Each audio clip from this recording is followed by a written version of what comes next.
Night FM is brought to you by the following sponsors. John Jones Auto Group, McDonald's of Salem, Salem Crossing, Meadowview Healthcare, Washington County Tire, Schneck Hospital. Also, Papa John's of Salem, Vital Farms, Jason Petmeyer Insurance, Rodney Bruff Insurance, Temple and Temple. And we are here, finally, week 10 of IHSAA football action. And tonight, Zach, Ethan, and I have traveled over to VV for this matchup between the Salem Lions on the road against the Switzerland County Patriots. Yeah, Brandon. Pacers. Yeah, Pacers. Brandon, you could almost call this a historic game because, according to my research, this is the first matchup in program history where these two football squads meet. You know, if you're from the Washington County area, you might be a little bit familiar with Switzerland County. Pekin has been a regular opponent of Switzerland County now for a few years. But like Zach said, this might be the first time the Lions have ever matched up with the Pacers. We took the hour-and-a-half trip over here tonight, and I was talking to somebody about it earlier, and this has to be probably one of the farthest drives that we've made in recent years for Salem. It's the farthest that's come to my mind, Brandon. But tonight, the Pacers are pretty much, you know, it's not just a historical game between the Lions and the Pacers for the first matchup.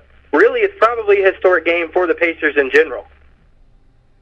And what's your reasoning? Well, when you tell us the Switzerland County record, I'll go ahead and tell you the answer to that.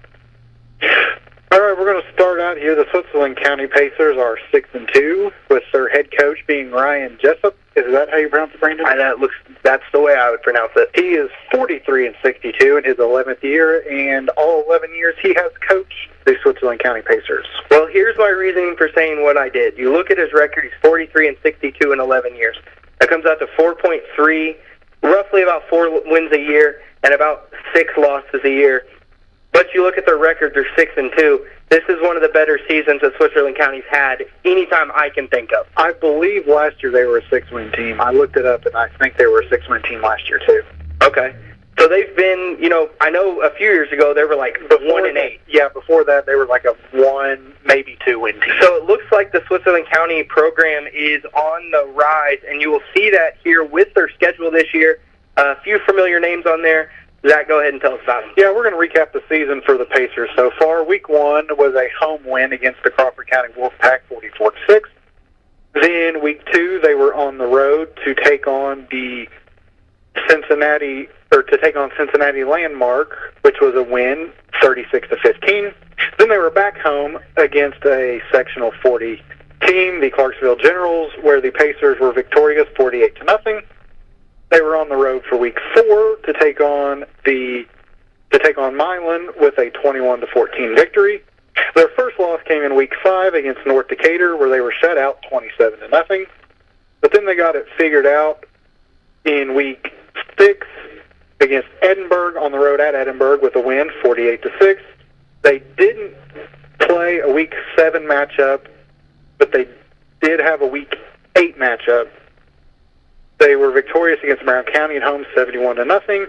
And then last week they fell on the road to Tecumseh, 46-34. And, you know, there's a lot to say about their schedule. You know, you look at it, they beat Crawford County. Crawford County's also having one of their better teams this year that they've had recently. Then they go over to Cincinnati, and they beat a Landmark team there that last time I looked at their record, they were 6-3. So that's a solid football team over there in Cincinnati. I don't care who you are, any Cincinnati team with a winning record is impressive. Clarksville, obviously, Salem fans, you're familiar with them. Again, they're on the up-and-coming this year. Their freshman quarterback is one of the state's leading passers. I think, what do you say, 17th, 18th? 8. No, I think he was 23. He was 20. There was top 25 I saw. Charlestown's was 19, and Clarksville's was like 23. So the Hawkins kid down there at Clarksville, he's a freshman, but he's obviously leading that offense really well this year. If you're a freshman and you're number 23 in passing yards. Yes. And then they went to the Braves of Milan, I believe is their mascot. Again, that's another team that Washington County people might be familiar with. That's a team that West Washington has played. They're in West Washington Sectional. Yeah, a few years recently. Milan's historically a pretty good program.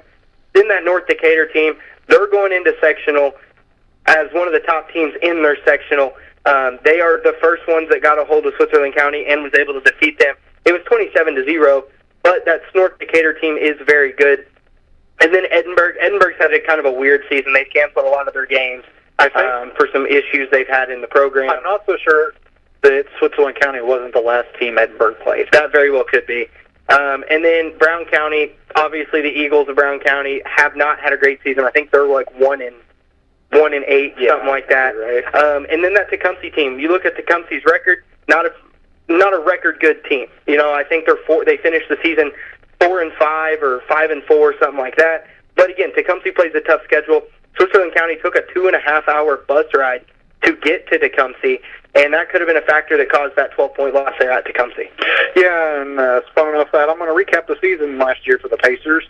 They went 6-4, averaging 23.9 points per game. This year they have bumped that up by 10 points for a season average of 39.3 points a game.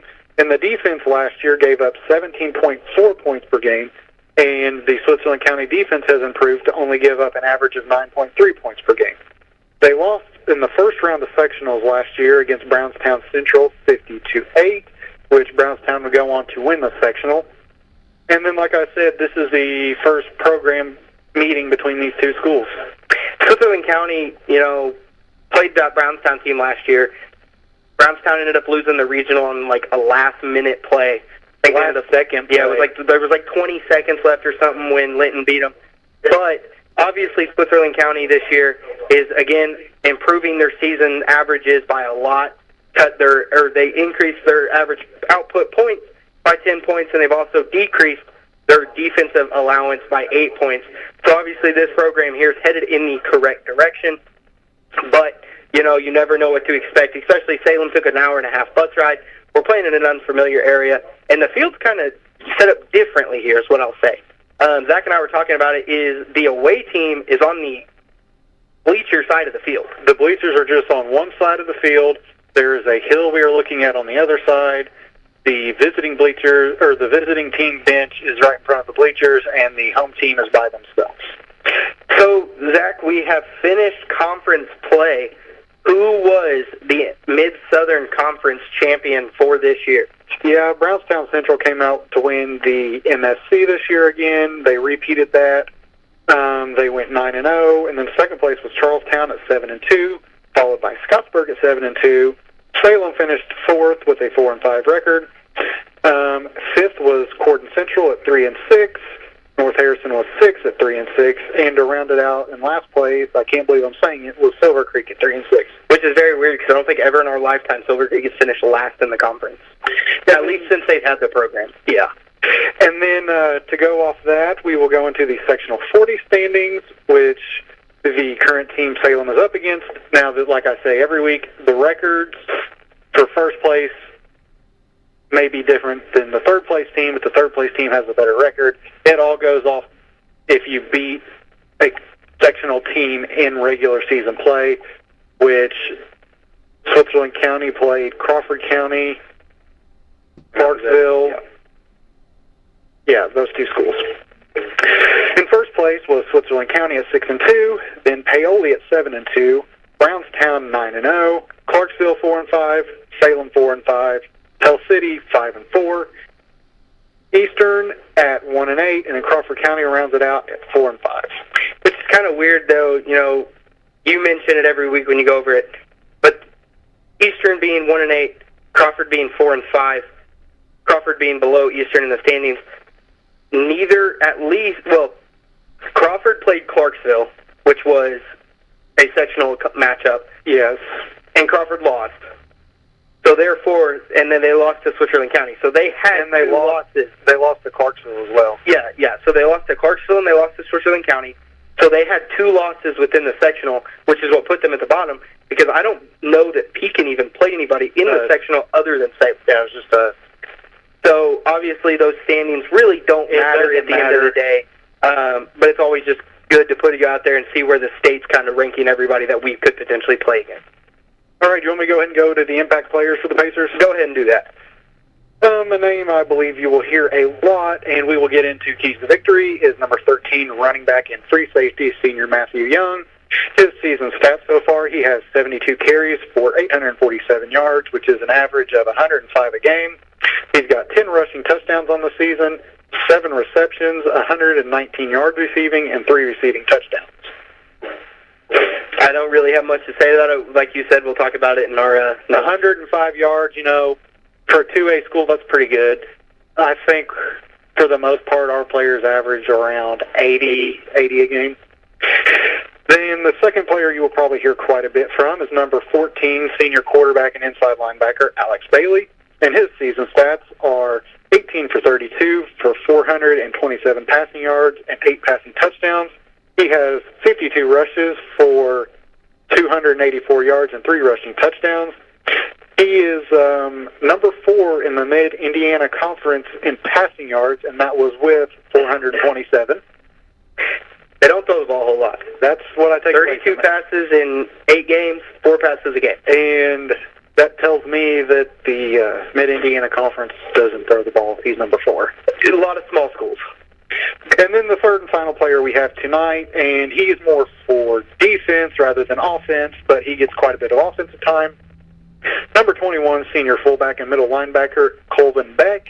And his season stats on the offensive side of the ball is 42 rushes for 427 yards and 9 rushing touchdowns. And then on the defensive side of the ball, he has 32 solo tackles, 21 assisted tackles, and 15 tackles for losses. He is number 2 in the Mid-Indiana Conference for total tackles at 53. Well, seems like it's going to be a ground and pound shootout tonight. That's kind of the way I'm taking it, Brandon. You want to go ahead over your keys to victory, or do you want me to go through the Salem stuff and then we can circle back? You can go through your stuff and then we can both do our keys to victory. So the Lions, behind interim head coach Roger Pennington, is coming into this game tonight 4-5. Week 1 lost at North Harrison. They came home for week 2 against Silver Creek. We did beat the Dragons for the first time in 9 years. We hosted the Warriors of Scottsburg and fell to them 23-6. We went on the road to Brownstown. You heard the voice of Zach in that one. I was not there. And the Braves bested the Lions 63-7 in that one. We came back home for a little bit of a home stint there against the Blackhawks of Springs Valley. Fell to them 26-7. Beat the Corden Central Panthers 53-33. Beat Eastern 44-14. Before going on a little road stint there for 2 games at Charlestown, we traveled down to the Boneyard, beat the Pirates 21-20. And then last week we were on the road out west to West Washington, where the Lions fell 21-14 in that game. And really, there's not a whole lot to say about our season. It's been up and down, definitely. The Lions were in kind of a tough spot this year with getting a coach about 3 weeks before the season. However, it's been an up and down season, really. This year we are averaging 21.5 points per game offensively, while last year we allowed 23.9. So we have seen a little bit of a decline there. We've allowed 27.4 points per game this year, and we have allowed 28.7 points per game last year. So since last year, we have defensively improved a little bit, cut down that defensive points per game there. But really, there's not a whole lot you can say about the Lions this year. Like I said, it's been an up and down season. We beat some teams we didn't think we would, and we've lost to some teams we didn't think we would. What I will kind of take away from the regular season, and I've said it a couple of times and I'll say it again, you got to give hats off to Coach Pennington and what he's done with the limited amount of time he had. Getting a call 3 weeks before the season starts and taking over a football team isn't a job that you can take lightly. And like you said, he's managed to beat some teams like Silver Creek, who we haven't beaten in 9 years. And then there were some shockers, like the game last week. Yeah. So that's kind of what I take away from the season. And that's what I was saying. But the good thing is what you've done up to this point does not matter when it comes to sectional. The IHSAA has blessed all of our football and all of our athletic programs, really, in the entire state by allowing everybody to make the playoffs. Not every state is like that. So, again, it doesn't matter what's happened up to this point. Everybody's 0-0 right now, and it's a new season. You're playing. You're surviving, advancing. You're fighting to make it to the dome, pretty much. So go ahead over your keys to victory there. Zach, and actually let me go over the impact players of Salem. It's down there at the bottom, okay. And then we'll go back to that. So the impact players for Salem is going to be number 8, senior quarterback Braxton Dean. Last week he went 4 for 11 passing, 13 yards. He had 11 carries running the ball with 39 yards and a rushing touchdown. Number 4, junior running back Logan Dent. Last week had 20 attempts for 86 yards and also added a touchdown there. And, Zach, I'm a little confused. We have 3 touchdowns here, and we only scored 2. Anyways, number 7, senior running back Karis Moore last week had 18 attempts for 134 yards. It was dense. He didn't score? I don't think so. Okay, I didn't think so. I think, yeah. And Karis added the other touchdown there for the Lions last week, and a couple other notes that we'll go over here about last week before we move on to what's important for tonight. And I'll go ahead and touch on mine, is West Washington came out after halftime with a must-win attitude. They came out after halftime, looked better than they did in the first half. And, you know, they put the Salem in the first half. They had a lot of third and short situations, which we do a very good job of converting because of our offense. But coming out in the second half, these Senators put us in a lot of third and long situations, which ultimately makes our offense uncomfortable because we're not really a passing team, and that ultimately is what led to West Washington coming out on top. Yeah, and to kind of come off of that, Brandon, I felt like, especially in the first half, both teams kind of played sloppy, but then I felt like in the second half, West Washington kind of corrected some of their mistakes, and we almost created more mistakes, I should say. Yeah, both teams turned the ball over the first drive. Well, we didn't turn it over the first drive. Both teams fumbled on the first drive. We turned it over the first drive. Yeah, we turned it over. They fumbled. They didn't recover. They recovered. They had a pick in the first half. Ours was in the second half, wasn't it? Yeah, something it like that. was just a sloppy game. But yeah, it wasn't, you know, either way, if it was a win, we didn't want to hang our hat on it because it wasn't a great win. If it was a loss, we don't want to hang on a hat on it because it was a bad loss. Yeah, and then with that, do you want to go ahead and talk about your keys to victory? Yeah, I'll go ahead and go over mine. So, one of my keys to victory here is that we got to stop Switzerland County's run game. We went over the stats offensively for them. Obviously, 4 passes per game. Yeah, we can get into that with mine, too. Yeah, and their main thing is just going to be stopping the Switzerland County run game. A second key to victory there is, you know, this is win or go home. You go all in, you do what you can to win. You got to utilize all of our athletes that we have available. Because our team's not the biggest, our team's not the fastest, but we are athletic. We have a lot of athletes. Size-wise, I feel like this is the best size-wise matchup we've had all season. It is a pretty good matchup. The height and weight aren't on this roster, but just from looking at them, like Zach said, it is a pretty good size matchup. And then, again, we got to stay away from the stupid penalties. We didn't really get any last week that I can think of. And the week before, I think we had an excellent game at Charlestown. We've had 2 clean games. We had 4 penalties at Charlestown, and the Charlestown game was, one of them was a 15-yard face mask, one of them was a 5-yard face mask. There was a false start, and there was a hold. That's stuff that's going to happen in the game of football. But everything is different, at least for me, and I'm sure for you too. When it came to sectional time, everything was different. You don't want to lose. You don't want to go home. You don't want to be done for the season. So sometimes your emotions can get the best of you. Yes. And our main thing is don't put ourselves out of a game that we're still in because our emotions got the best out of it. Exactly. And with that, I'll go into my keys of victory. The first one is our offense needs to create opportunities against a defense that doesn't allow many points. Like we recapped earlier, their defense has only given up an average of 9.3 points a game this season. They have 3 shutout games so far this season. I don't care who you're playing. Having 3 shutouts in a season is impressive in high school football. Absolutely, because at some point, most of the time, somebody's going to make a mistake, put the other team in a good position, and really Switzerland County just hasn't done that this year. Yes, and like I said, we have got to capitalize every chance we have the ball, and especially in the red zone. Don't turn the ball over in the red zone. Don't have mistakes to kill drives in the red zone. I think our red zone offense is honestly going to set the tone for how the night's going to go offensively for us. No, I agree with you on that one. And then, like you said, we have to keep up the clean couple of games. We had a fantastic game against Charlestown. Turnover-wise, wasn't the best against West Washington, But penalty-wise, that was a pretty clean game, I feel like. And if you can stay clean in the West Washington game, you can stay clean in a team you never played before. Yes. Because that West Washington game, there's always high levels of emotion in that one. And our players did an outstanding job of not getting those stupid penalties that you can't afford to make, especially when it comes to sectional time. And then the third key, and I think is probably the most important key for the night, is we have to stop Matthew Young running the ball. Yes. Whenever you go back and look at the season stats here, both losses, in every win, he had over, except for the first game, he had over 100 rushing yards each game.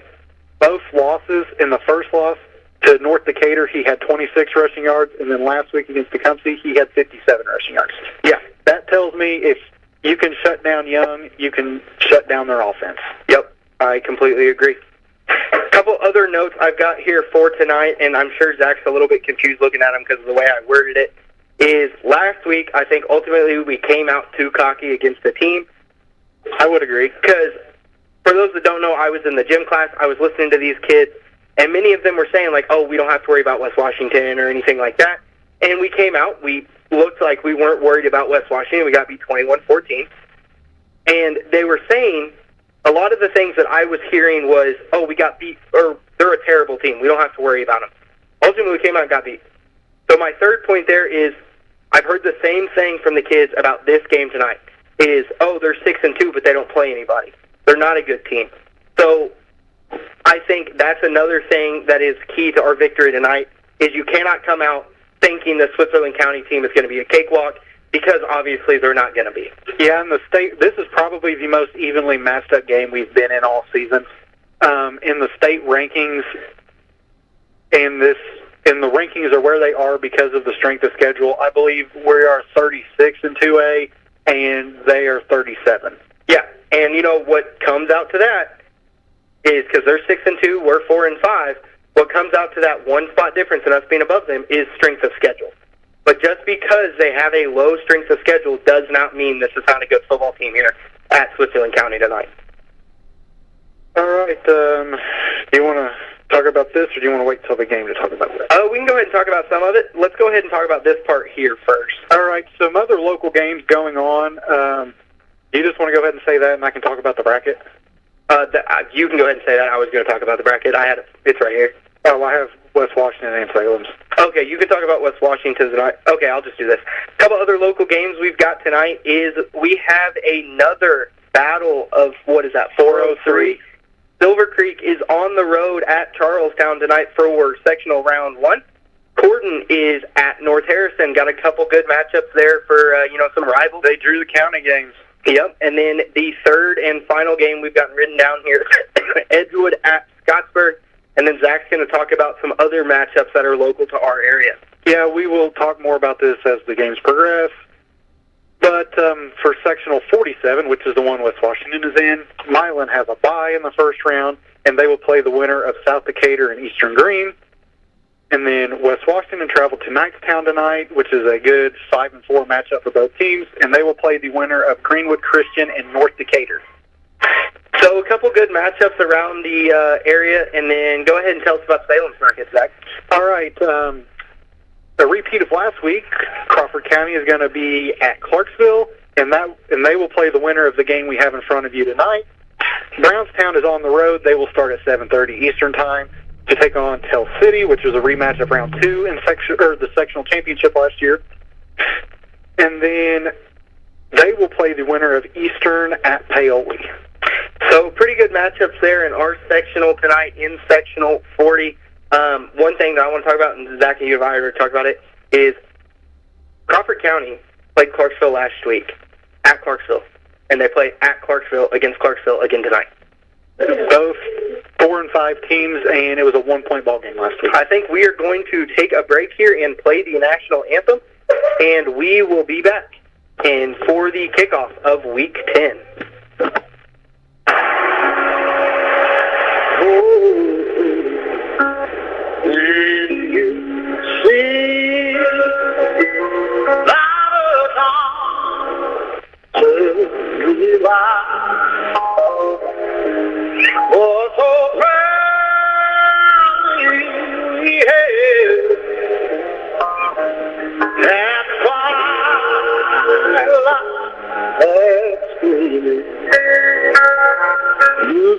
side and ride on through the pain of the fire. Over ramparts we walk, we're so gallantly streaming, and the rock is breaking from our foes. Sealers can't through the night that I face was still there. Oh, say the last song sang your magic way.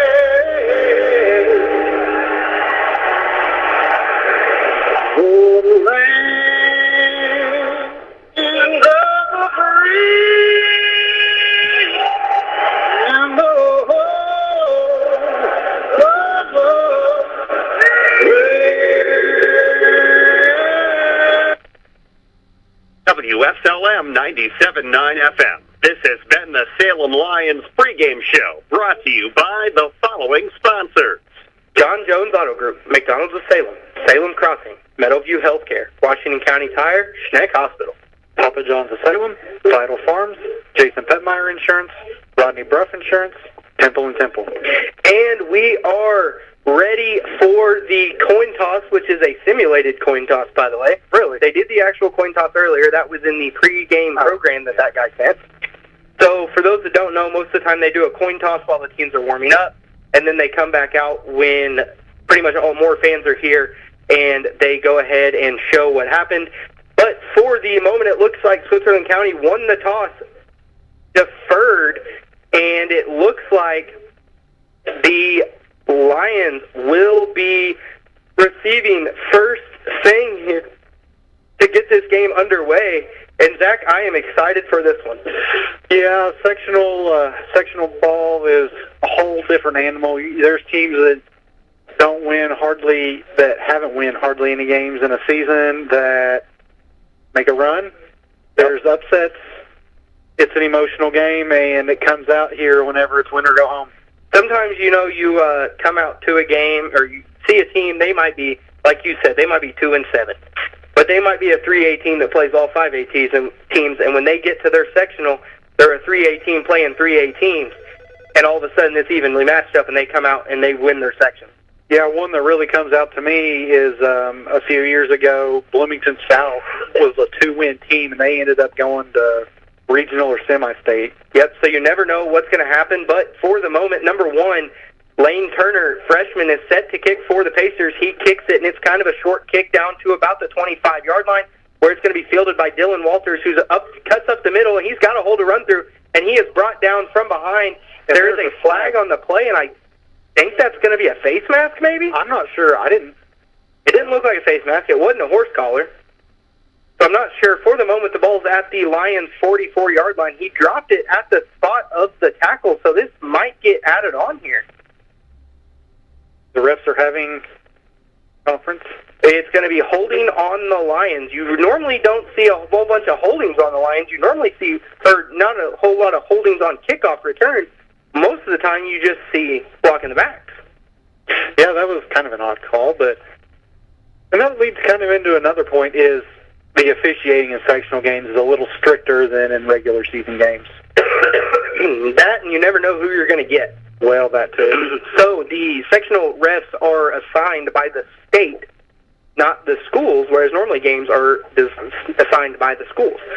So Braxton brings his team to the line under center. Karras Moore, the lone back, in the backfield. Dent and Shockey at slot. And there's the snap, and it's going to be a handoff to Karras around the right side, who breaks the tackle at the line, fights forward for about 4 more yards, and makes his way down to the 41-yard line. So it's a 7-yard pickup there for Karras on first down. And that sets the Lions up here 2nd and 3 now on their own side of the field. Yeah, that was kind of an interesting defense that the Pacers came out in tonight, they had their linemen down and their linebackers were half a step behind the front line. They had one safety about 7 yards and one defensive back. Well, you can tell they're not scared of the Lions throwing the ball here. Braxton's under center, two backs in the backfield. There's a snap. It's a handoff to Den around up the middle, who got met in the backfield, but he was dropped for a gain of 0. So it's going to be 3rd and 3 here back at the line of scrimmage. And the Lions have the ball on their own 41-yard line here. And, you mentioned it. Switzerland County's just packing the box, and they're basically forcing the Lions to throw the ball. Yeah, they want Salem to throw. We've talked about that. If a team comes out and they can stop the run, that's going to give them advantage against us here, and it looks like that's what Coach Jessup of the Pacers has planned. Braxton comes to the line, two-back set. Braxton under center. Moore and Dent in the backfield.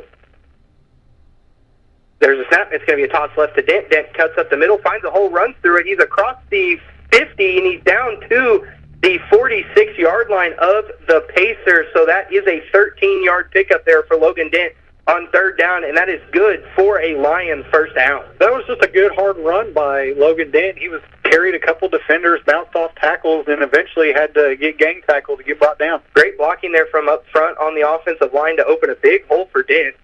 Two-back set for Lions. That's Braxton under center. There's a snap, and it's a QB sneak with Braxton, and he gained a couple down to the, it looks like the 43, I believe, so it's going to be a 3-yard pickup. Kind of hard to see the yard markings here. The lines aren't super bright. So it's going to be 2nd and 7 now for the Lions on the Switzerland County 43. 2 minutes that came off the clock here in the first quarter. Braxton's under center, two-back set. That's Moore and Shockey this time. Dent at slot here on the near side. Dent's in motion. There's a snap, and it's going to be a toss left to Shockey, who cuts up the middle, finds a hole, runs through it, breaks a couple tackles. He is off and running, and he is going to go all the way into the end zone for the Lions touchdown. That is a 43-yard pickup there for Peyton Shockey, or 41. Which one was it? Ethan, which one was that? It's either 41 or a 43-yard carry for Peyton Shockey, who made just an athletic play to get through a hole and trot his way into the end zone. And the Lions strike first here. It was a 43-yard pickup after confirmation. The Lions strike first here at Switzerland County, and they go up 6-0, pending this Blake Applegate extra point here. The lefty kicker. Braxton's getting set, and they get the Switzerland County defense to jump, and the offense goes back into the field. Here comes the three-back set with Campbell, Dent, and Moore in the backfield. So it's going to be... Now it's going to be the 2-point try from the 1.5-yard line. And Zach, I almost guarantee they come out in the three-back set. Well, yep, they did. Moore, Campbell, and Dent in the backfield this time. Braxton under center. There's the snap, and it's going to be a handoff to Dent, who they haven't marked it yet. Waiting on the spot. Let's see here. Where are they marking it? And it is no good on the 2-point conversion, so the score will stay 6-0 here at Switzerland County. And I think I can confidently say that's about the first time we've seen a team stop a 2-point conversion try. I think you're right. It couldn't have been short by much. There was only 1.5 yards to go, but for the moment, the Lions lead 6-0 with 9:40 to go in the first quarter. And we will now see what this Lions defense brought over here to Vivi to face this Pacers offense. Yeah, that was a 5-play drive. 5 Lions, 5-play opening drive by the Lions. All the run plays, capped off by the 43-yard rushing touchdown by Peyton Shockey. It was a great run by Peyton Shockey. He caught the pitch, went around the left side, cut back up the middle, and he's fast enough that he outran everybody into the end zone. So now Blake Applegate is set for the kickoff. He gets waiting for the signal from the ref. There it is. And Applegate kicks it. It's a squib kick down, fielded at the 35-yard line. And he's going to run around the left side and be pushed out of bounds right around the 46-yard line. That was, I believe, number 31. No, I lied. Maybe number 71. TJ Ward on the stop there. The Pacers will set up shop here on their own 46-yard line with 9:35 left in the first quarter.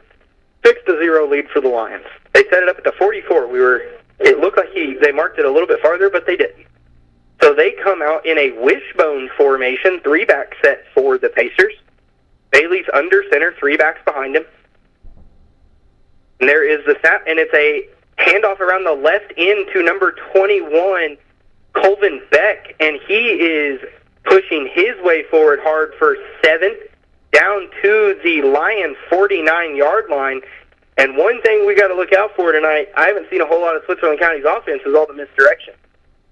I didn't know what to expect with Switzerland. I didn't really know what to expect from this team in general. Now Bailey's in gun, flexbone formation now for them. Jet motion from Beck. There's the snap, and it's a direct snap to Matthew Young, and he did not field it. And I think he's on it, maybe. It's a loss of 5 if he recovered it. It was a direct snap to Matthew Young there in the backfield, lined up beside quarterback Alex Bailey. And Matthew Young did not field the snap cleanly and ended up having just a dive on it for a 5-yard loss.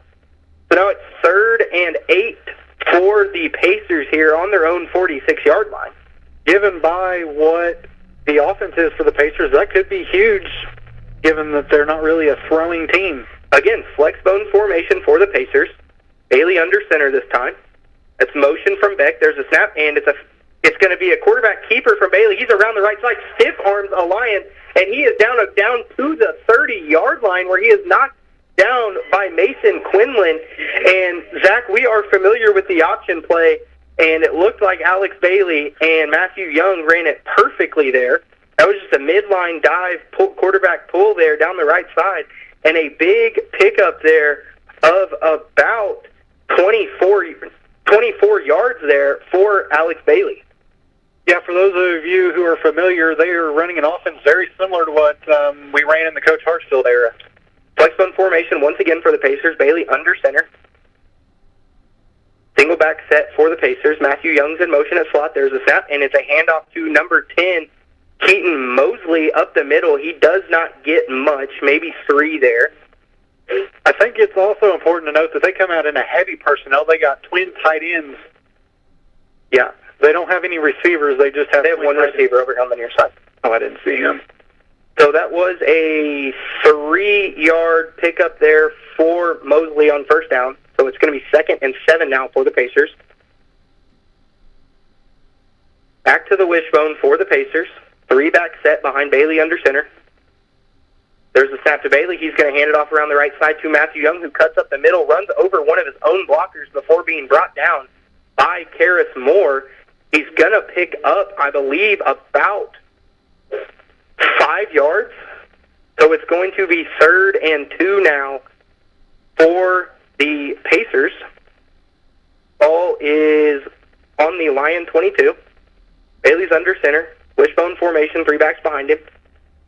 There's a snap, and it's a fake handoff to Bailey. He's looking to throw, and he throws it deep, and he's got a man in the end zone, and that is number 12, Mason Stroud, and that is going to be a 22-yard strike from Alex Bailey to Stroud, and that was just a play-action fake handoff to Matthew Young and a little dump pass to his tight end running down the middle of the field, and that ties this game up 6-6 with 6 minutes and 30 seconds to go.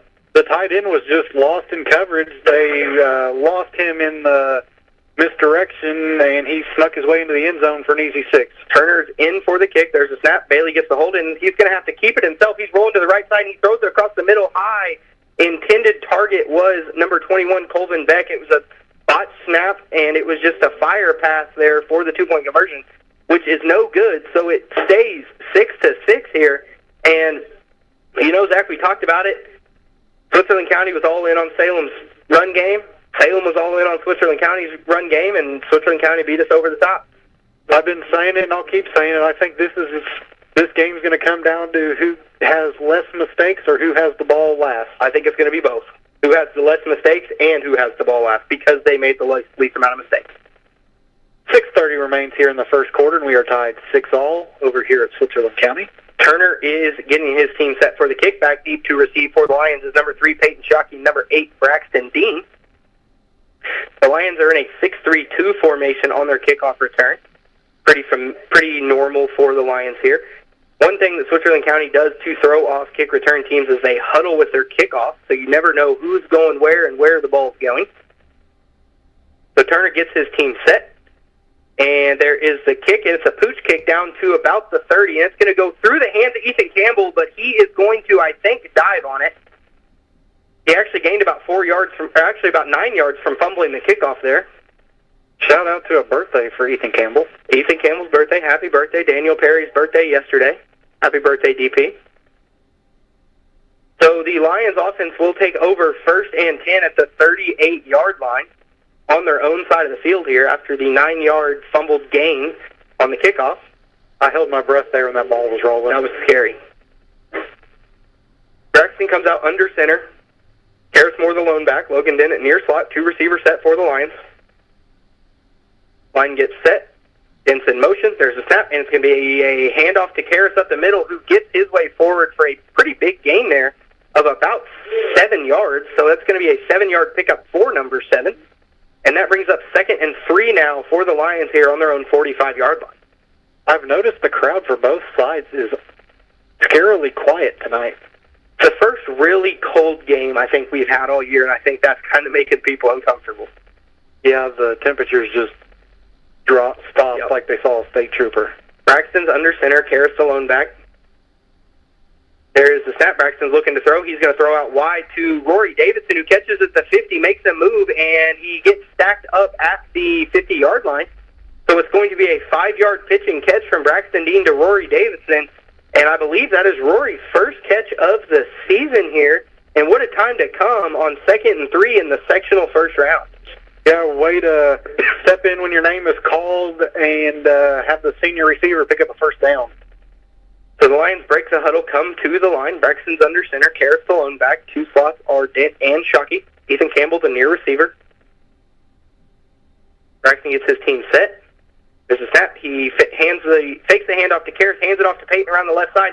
He's got some good blocking downfield from the Lions, and Shockey is just dancing around Pacer defenders, and he gets grabbed from behind and finally brought down at the 35-yard line. So that's going to be a 14-yard run. They're going to mark him at the 36. So it's a 14-yard run there for Peyton Shockey. It took him about 40 yards to get 14, but at the end of the day, he did it, and it's 1st and 10 line. It may have been a 14-yard pickup, but I think he ran about 55 yards to pick up. That's what I was saying, yeah. He ran down to the left sideline, go ahead, bent down, touched the line, ran back towards the right sideline. He was just trying to run some sprints across the field, but one of the Pacers' defenders got in the way. Shout out to C.J. Ward with the pancake block on that play. 1st and 10 Lions. Braxton's under center. Moore and Dent in the backfield this time. Shockey at slot on the far side. Shockey's in motion. There's a snap, and it's a toss to the right side to Dent. Dent cuts up the middle, finds a hole, and he is going to be drugged down from behind at the 28-yard line, is what it looks like. We have low visibility in this box. Very low visibility. So it's going to be an 8-yard pickup there for Dent on first down. That's going to bring up 2nd and 2 now for the Lions here as Ethan Campbell brings in the play. And, one thing that sticks out to me about that Rory Davidson catch is I mentioned it in the Keys to Victory is utilizing all our athletes. And it's nice to see a new kid catch a reception. Braxton's under center. Moore the lone back. Dent's in motion. There's a snap, and it's going to be a fake toss to Dent. Braxton's going to keep it and roll out. He's looking downfield to throw, and he is going to chuck one to the end zone. Touchdown. And it's going to be caught by Ethan Campbell in the back of the end zone, and it will be good for a Lions touchdown on the 28-yard pitch and catch from Braxton Dean to Ethan Campbell.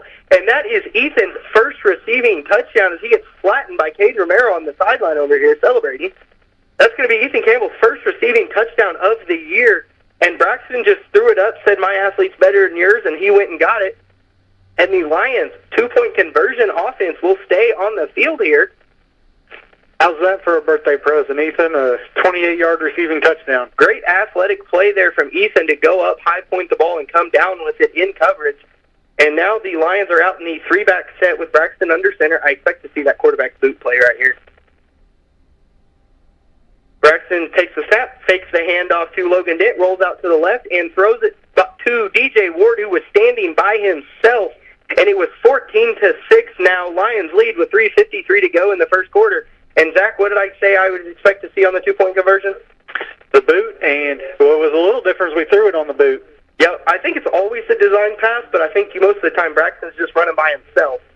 So that one was definitely that's how that's drawn up. You get your tight end out open by himself. He was wide open. And just toss it to him, and that's what Braxton did.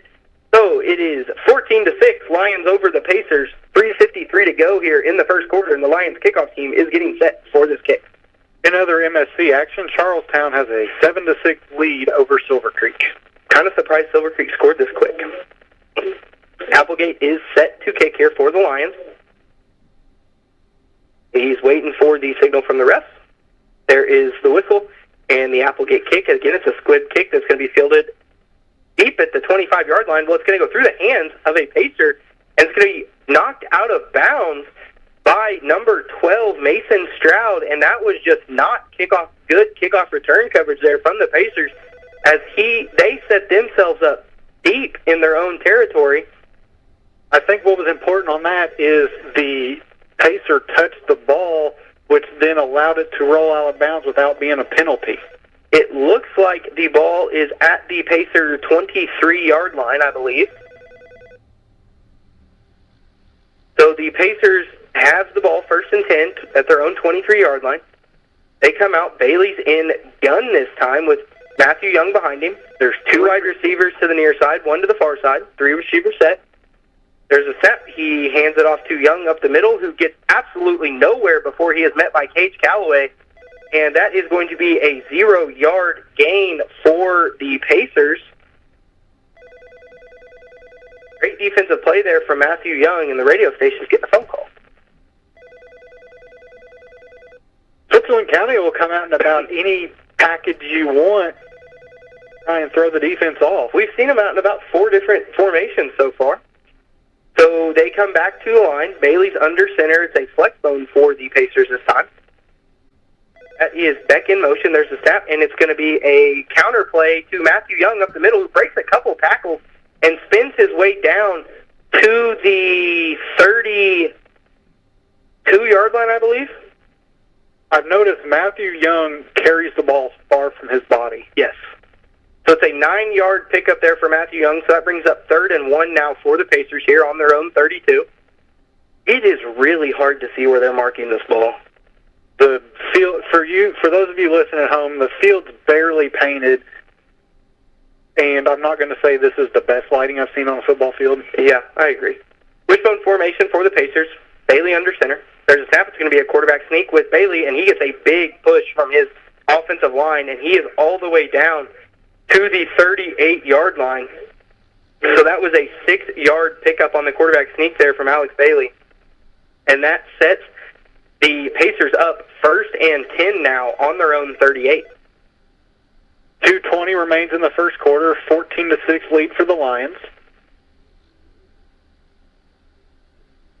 Pacers break the huddle, come to the line. Wishbone formation for him once again. Bailey's under center. Beck and Young, the two back parts of the wishbone. There's a snap to Bailey. He's going to fake the handoff to Matthew Young, hand it around the left side to Colvin Beck, I believe, who doesn't get much. I think he got a yard. I'm going to be honest with you, Brandon. This misdirection from Switzerland County takes me out a little more than Brownstown does, honestly. Yeah, I agree. We're not up real high here, so it's kind of hard to see everything. There's probably 6 rows.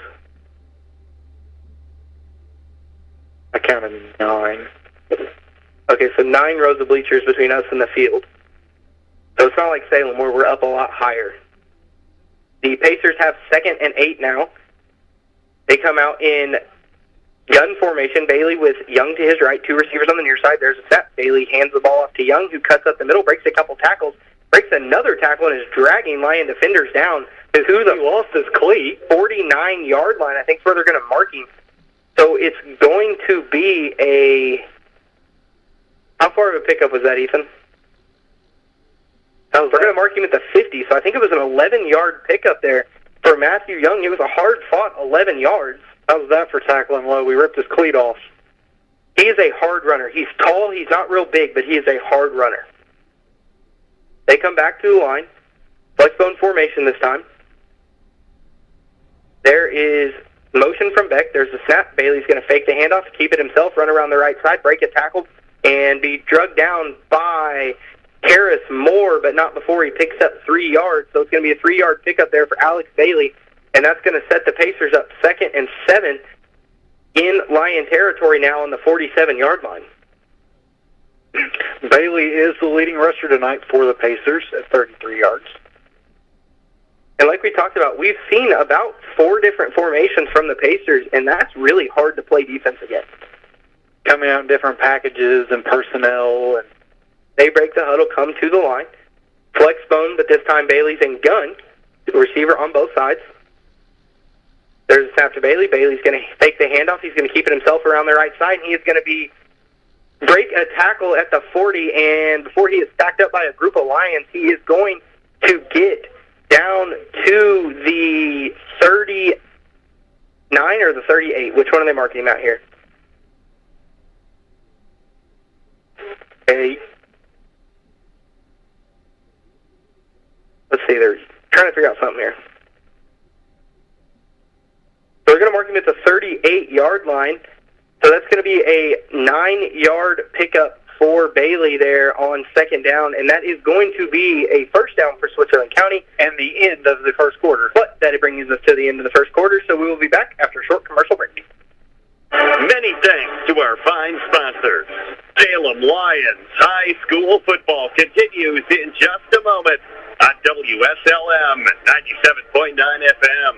Hoosier fans, the 2025 Indiana football season continues on with head coach Kurt Signetti leading your Hoosiers on to victory. All remaining home games are sold out for the 2025 season, but don't miss out on your chance to attend more sellouts at Memorial Stadium by purchasing your 2026 Indiana football season tickets today. Call anyone to 855-4006 or visit IUHoosiers.com. Cheer on your Hoosiers, and thank you to all of our fans who packed the rock. And we are back here. Switzerland County has 1st and 10 in the flexbone formation. Bailey's in gun this time. No receivers, double tights. There's a snap to Bailey. He's going to fake the handoff to Matthew Young. He's going to swing it out to Colvin Becker on the left side, who stiff-arms a couple Lions. Does not get very far, maybe gained a yard, I think. Mason Quinlan led the charge in that tackle. There's about 4 Lions who took him down. So they're going to mark him down at the 36-yard line. So it's going to be a gain of 2 there on the pass from Bailey to Beck. And, one thing we talked about is utilizing our athletes. Switzerland County does a very good job of getting everybody involved that possibly can be. Bailey's under center, 2-back set, split-back formation now for the Pacers. And they're going to take a timeout. I think there was some confusion on who was supposed to be where. So we will take another short commercial break just to get our commercials in, and we'll be back for the live action of the game we love. Something new at McDonald's to get you going on the way to work, or to get the kiddos a great start to the school day. The $5 breakfast meal. The $5 breakfast meal deal will include the hash brown, small coffee, and a sausage McMuffin with egg, featuring a savory hot sausage, a slice of melty American cheese, and a delicious freshly cracked egg, all on a freshly toasted English muffin. Order in line. Download the McDonald's app and place a mobile order and skip the line. Don't forget to join the My McDonald's Rewards to earn points on every order and redeem your points for free McDonald's food and drinks. And we are back here as Switzerland County has cleared up their confusion. They are back on the field. Bailey is in gun with Matthew Young to his right this time. The receiver on both sides with a slot on the near 2 slots here for the Pacers. That's Beck in motion. There's a snap, and he's looking to throw, and he throws it across the middle to Stroud, and it is caught at the, I can't see the lines here, it looks like about the 22-yard line, I think. So that is going to be a 14-yard pitch and catch there from, no, it's not the 22. It is the 24, I think. 24. So it's a 12-yard pitch and catch from Bailey to Stroud across the middle there on just a simple little curl route to the tight end. They've really come out and thrown the ball more than I thought they would tonight. Yeah. Bailey comes back to the line in gun. Under center flexbone formation this time for the Pacers. Mosley is the back.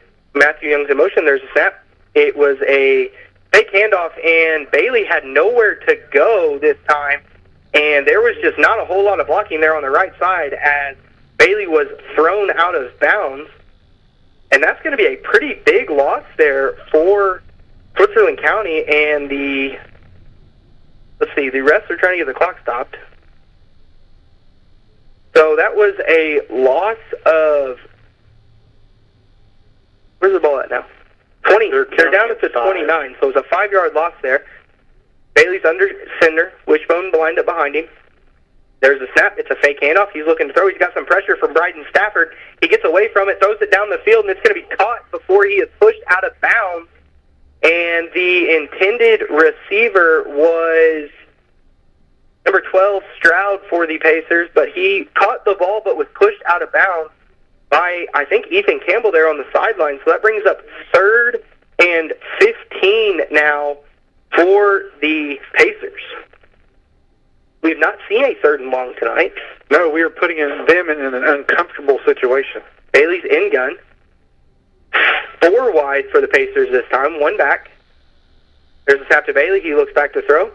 He throws it deep to the man, Matthew Young, who went up to make the catch and could not come down with it after the great defensive play there from Ethan Campbell to break it up. And Matthew Young had it for a second, and then Campbell came down and knocked the ball out of his hand. And talk about somebody who's playing well, and that is number 12, Ethan Campbell. Yeah, Ethan Campbell came to play tonight. What's kind of an interesting trend as this game progresses is that is the 5th pass attempt tonight by Switzerland County, and they only average 4 per game so far this season. So 4th and 15 now for the Pacers. Bailey's in gun. 4 wide receivers once again. Trips to the far side. There's a snap. Bailey's getting some pressure. He's going to swing it out to, I don't know who the intended target was, but it was broke up by Peyton Shockey at the point of 10 was the intended reception. So that is Mosley, the intended target. So it's going to be a turnover on downs for the Pacers, and the Lions take over 1st and 10 at their own 34-yard line, 29-yard line. Peyton Shockey read that beautifully and fundamentally played that correct at the defensive back position. They had Karis Moore on a blitz right through the middle of the line that time and just didn't give Bailey time to throw, and he tried to swing it out and just couldn't get it out there.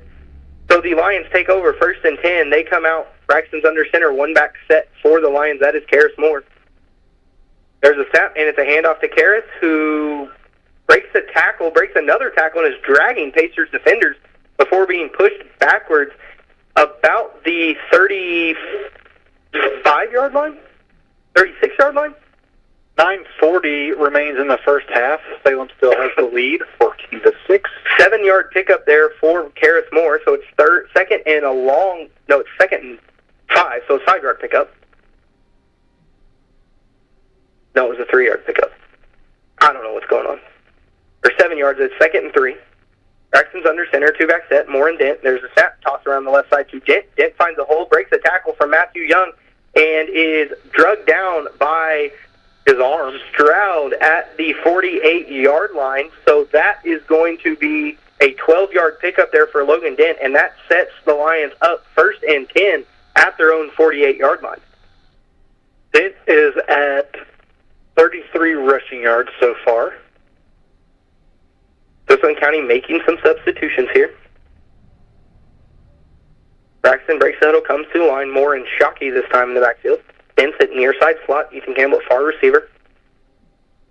Braxton gets his team set. Dent's in motion. There's a snap. It's a fake toss to Shockey, and Braxton's going to keep it himself. Break a couple tackles, fumble the ball, and it's going to be recovered by Caden Romero at the 40-yard line.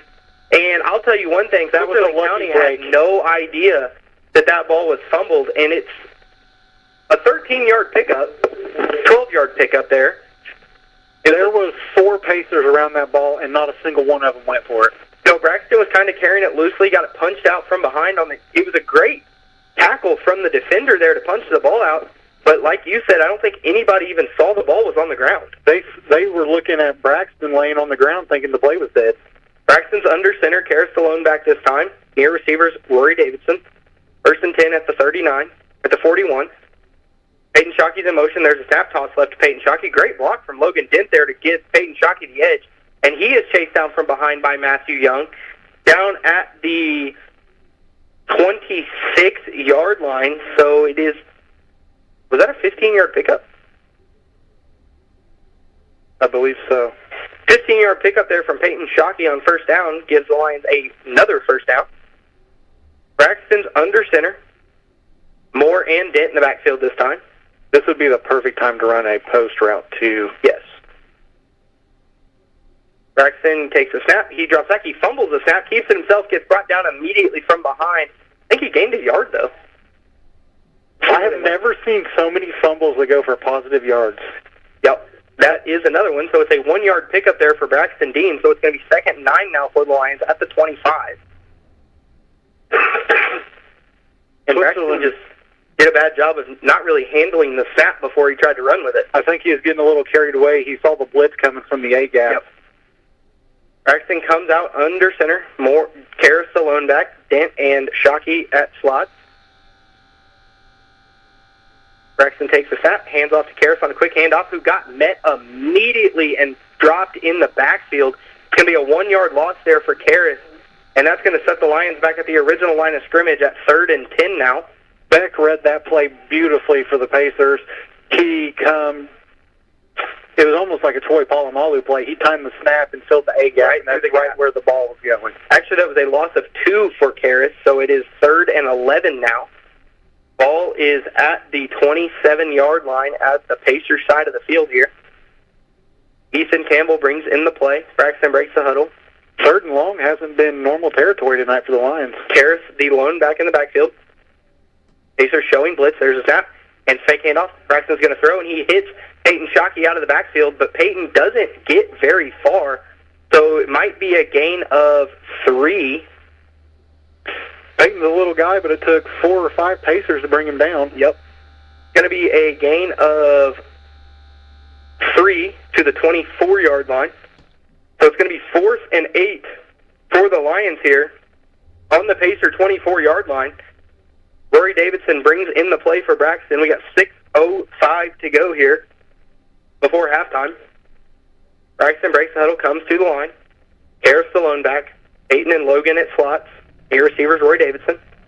Logan's in motion. There's a snap. It's going to be a rollout with Braxton to the left. He's looking to throw, but he's not going to get the time.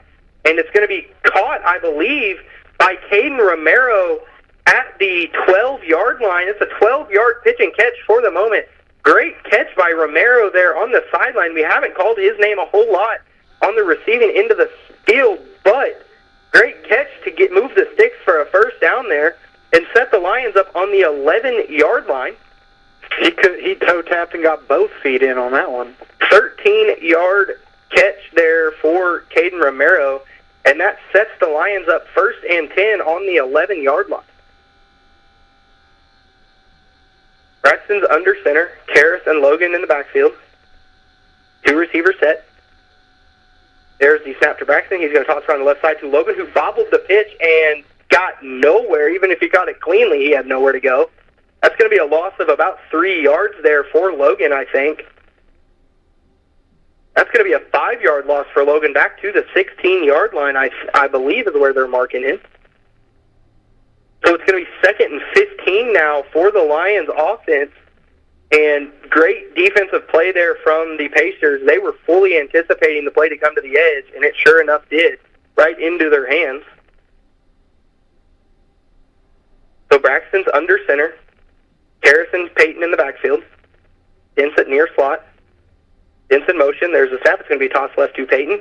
Peyton cuts up the middle behind his blockers, shimmies his way around, and he's going to break another tackle and walk into the end zone completely untouched for the Lions touchdown.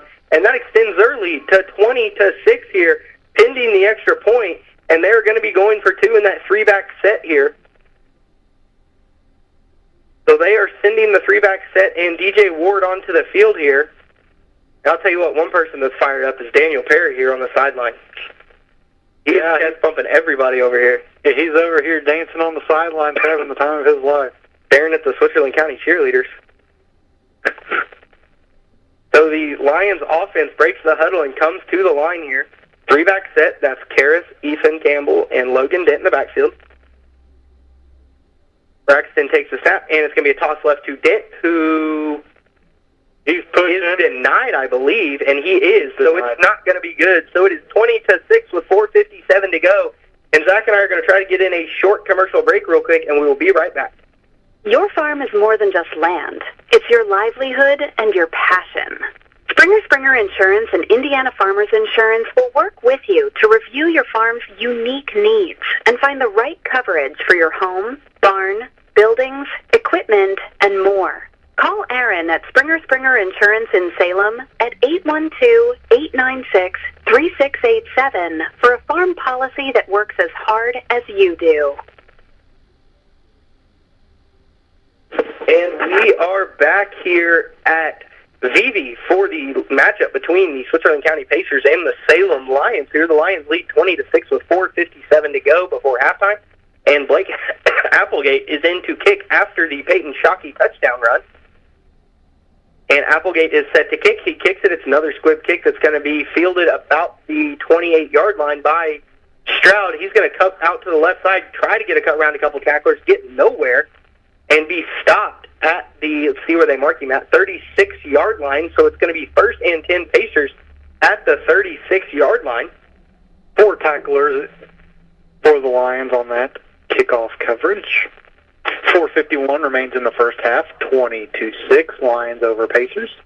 You know, we saw the Pacers on their first drive go down the field, score a passing touchdown. Second drive, they came out, shot themselves in the foot, ended up in a, second and long, third and long, fourth and long, and just couldn't convert. So we'll see what they've got here. They come out Bailey in gun here with Matthew Young to his right. He's going to take the snap, take the handoff to Young. He's going to roll out to his right. He's looking to throw. He's going to be pressured by Caden Romero, and the ball is just going to be thrown away. And that almost looked like an RPO play. I don't know that it was. So it's going to be 2nd and 10 now for the Pacers. One thing you have to credit Caden for so far in the season, his name's not tallied up much in the stat sheet for sacks or tackles, but he does a good job putting pressure on the quarterback. If we tracked quarterback pressures, his name would definitely be towards the top of the list, if not at the top. Bailey under center flex bone formation. Mosley, the single back. 2 slots for the Pacers. That's Beck in motion. There's a snap, and it's going to be a fake handoff to Mosley. Bailey's going to keep it himself. Be brought down from behind by Karis Moore, and also in on the tackle for the Lions was, I can't see the number, but it's going to be a 4-yard pickup down to the 40-yard line. So it's 3rd and 6 now for the Pacers. 41 yards rushing for Bailey so far tonight. He's definitely been their leading rusher. He is by double. Yep. So Bailey comes out in gun this time. 2 receivers to the near side, 1 receiver to the far side. That's Beck in motion. There's a snap, and he's looking to throw, and he gets some pressure from Bryden Stafford. He's going to throw down to Beck around the right side, who brought it in with one hand down at the, I believe that was the Lions' 49-yard line, so that is going to be an 11-yard pickup there from Bailey to Beck out of the slot position, out of the motion on the wheel, and that's going to set up the Pacers 1st and 10 now with 3:55 to go here before halftime. Bailey caught Beck in stride on that pass, and I think that's why they gained as many yards as they did. It almost kind of surprised Beck, I think, that the ball came, and he just reached out and snagged it with one hand. Bailey's in gun this time, flex bone formation. Once again, 2 receivers for the Pacers. There's a snap. Going to be a fake handoff to Mosley. Bailey's going to keep it himself, cut up the middle, break a couple tackles, and he's across the 40, he's across the 30, down to the 35, 30, 25. He is pushed out of bounds at the 10-yard line by Peyton Shockey, and there is the extra 15-yard flag. Well, it'll be half a distance to the goal on this one.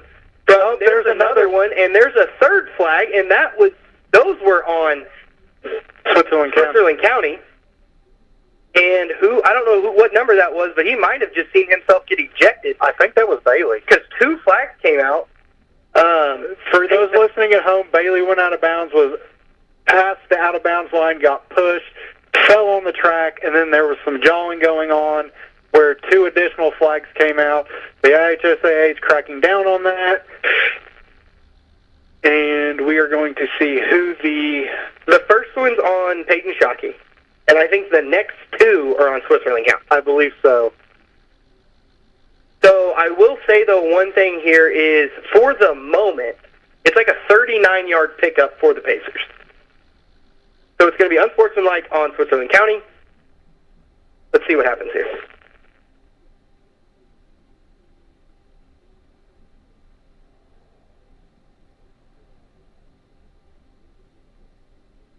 It was not on Bailey. I think it might have been one of the linemen. Josiah Holiday, number 8 for the Pacers.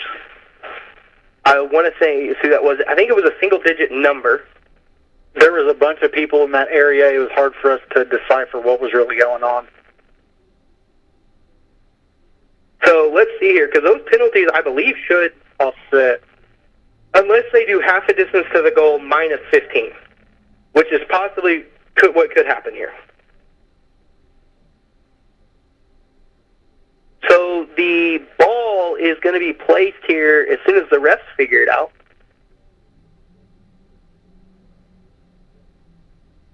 So they're walking them backwards. Yeah, it looks like that's what they're doing. Yeah, I think they went half a distance to the goal and then back 15. So the ball's at the 20. It was a 39-yard pickup for Alex Bailey. And then the penalties were assessed after that. So he ran out of bounds at the 10. Half a distance was to the 5. Minus 15 is to the 20. So Bailey is under center here. First and 10. Or in gun here with Matthew Young to his right. There's a snap to Bailey. He's going to hand off to Young, who jukes around in the backfield, cuts up the middle, breaks the tackle, and races his way in to the end zone. And that cuts the Salem lead to 20-12 here on the 20-yard pickup for Matthew Young. And that makes it 20-12 with 3:21 to go here, pending this 2-point conversion or this extra point from the Pacers.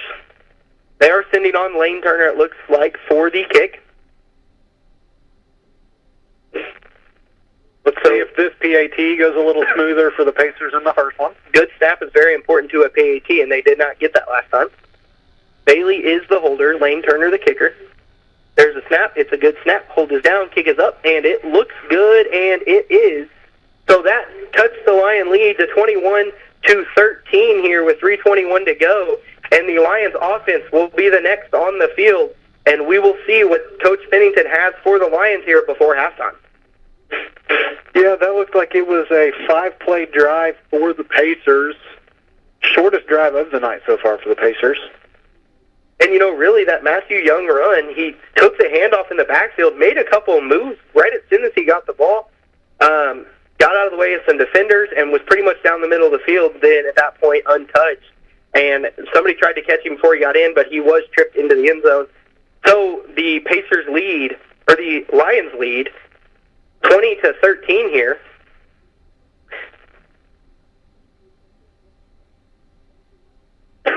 And, we've talked about stupid penalties there. I think Peyton Shockey on the sideline there just kind of lost track of where they were, really. I think that's what drew the flag was he gave Bailey a shove right as they went out of bounds, and then the player went down on the sideline. And that's what's going to get you the flag. The retaliation penalties, what do you say about that? That's just a boneheaded mistake, honestly. Kickoff is fielded by Ethan Campbell at the 30-yard line. He tries to run up the middle, has to bounce out left, and is brought down out of bounds at the 43-yard line, I believe. So the Lions drive will start 1st and 10 at their own 43 here. And, we've talked about the Lions getting those stupid penalties or anything like that. But do you ever get mad at your players for protecting your quarterback as he goes out of bounds? That just shows you care, exactly. Honestly. You don't want a 15-yard penalty, but if you're going to get one, that's at least a somewhat good reason to have one. 3:13 remains here till halftime. Salem has all 3 timeouts. Switzerland County has 2.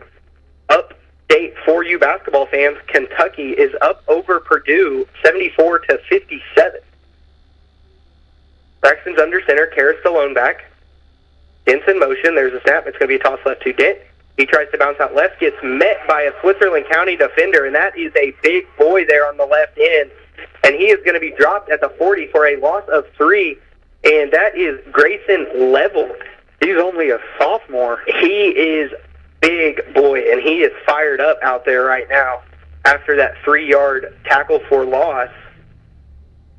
And one thing to note, as the Pacers do have a defensive end limping, that is number 10, Keaton Mosley, who's also one of their main running backs. He is limping around here on the field. Braxton's under center, Karras to lone back, near receivers Peyton Shockey, far receivers Ethan Campbell. There's a snap. Going to be a fake handoff. Braxton looks over the middle to Caden Romero, who catches it at the 50 and trips himself. There's a flag on the play, and it's going to be on Salem's sideline. That was interfering with the ref running down the sideline. Yep. Now, I think you get a warning for that. I think it's a warning than a flag. Well, I found out that that's up to the official. Really? They can give you a warning, or you can just throw it. Most of the time for jawing on the sideline, they give you a warning. By getting in the ref's way, they very well may just flag you for that.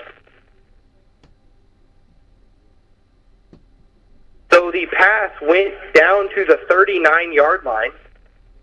So that was a 21-yard pass from Braxton to Caden Romero. They are counting the yards off. Yep. So that's going to be 15 yards, I believe, right? So that denotes pretty much the entire pass. So the pass will not count because it was during the play. So it is 2nd and 9. 2nd and 8. 7. 2nd and 7. The refs are having a conversation. I think they're just trying to figure out exactly the down. But it remains 2nd down. That's a play. And it's going to be a timeout by the Lions. Zach, go ahead and say what you have to say. That was a play I've been waiting all season for. It's just a little tight end, get lost in coverage, run down the field, and dump it off to him type play. Yep. So Zach and I are going to take a short commercial break, and we will be right back.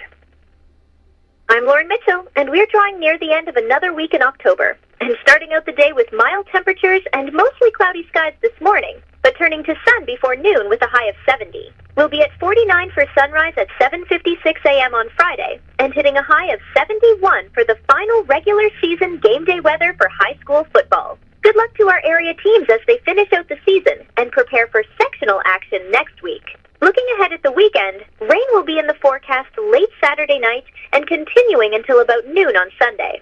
Monday we'll see sunny skies and 67, and we'll dip down for a high of 57 on Wednesday and a low of 38. I'm Lauren Mitchell for WSLM Weather. I'll keep an eye on the weather so you don't have to. Shout out to WSLM meteorologist Lauren Mitchell for keeping us updated on this cold evening here at VV. Little quick score update. In the first quarter, Tell City is up over Brownstown 7-0. Braxton's under center, Karras in the backfield, the lone back. Dent's in motion. There's a snap, and it's going to be a fake handoff, and Braxton's going to keep it and throw it across the middle to Karras, who just got decleated, but hung on to the ball. And that was let's see where they marked this. Mason Stroud in on the big hit for Switzerland County. That was a 5-yard catch by Karras Moore, and he took a beating. That was the definition of hospital ball right there. Yes, so in the quarterback world, we have a thing called the hospital ball, and it's where you're getting your receivers sent to the hospital, and that was pretty much. Wait for Karras to bounce up. Braxton under center, Karras in the backfield, Dent's in motion. There's a snap. It's going to be tossed up to Dent, who cuts up the middle behind some big blocks and gets brought down. He fumbled the ball, and it's going to be picked up by Peyton Shockey. They are going to mark him down at the 35-yard line, and I believe he was down. I think it was Braxton in blocking on that play. That is the most unusual way of blocking I've seen. He kind of stood between the ball carrier and the defender tried jumping over him and grabbing the top of the ball's jersey at the 35-yard line. Braxton's under center. Karras the lone back. Minute 28 remains till half. There's a snap to Braxton. He's looking to throw. It's a hitch route to Ethan Campbell, who catches it at the 40 or the 30 and is swung down out of bounds at the 28-yard line, So that is a 7-yard catch there for Ethan Campbell, and that sets the Lions up 2nd and 3 now. Minute 20 to go. 2 timeouts for both sides. Braxton's waiting for the play call here. Ethan's bringing in the play call. 15 on the play clock. I lied. There's 15 on There's been more passing in this game than I thought there would be. Absolutely.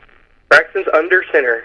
Karras, the blown back, Logan, and Peyton at slots, and there is going to be a timeout from the Lions sideline here. So Zach and I are going to take another commercial break, and we'll be right back.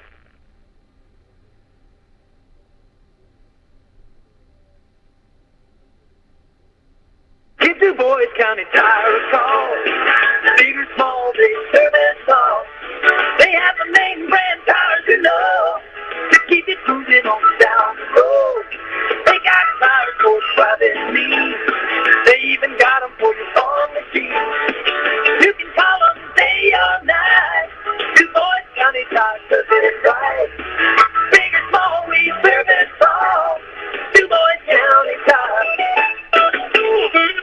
Now through October 31st, get up to $180 back on a Firestone prepaid MasterCard. Get up to $80 when you buy a set of 4 eligible Firestone tires. Get an additional $100 when you make an eligible tire purchase with your CFNA credit card. Available at Washington. And we are back here as Braxton Dean comes out under center with Karras Stallone back. Ethan Campbell, the near receiver. Braxton takes the snap. He's looking to throw. It's a hitch and go from Campbell, and it's going to be an overthrow by Braxton Dean at the goal line, and Braxton just got planted in the backfield after that pass. So that is Grayson level once again, and that's going to bring up 3rd and 3, and it was a great play call from Coach Pennington. Unfortunately, quarterback and receiver could not connect there.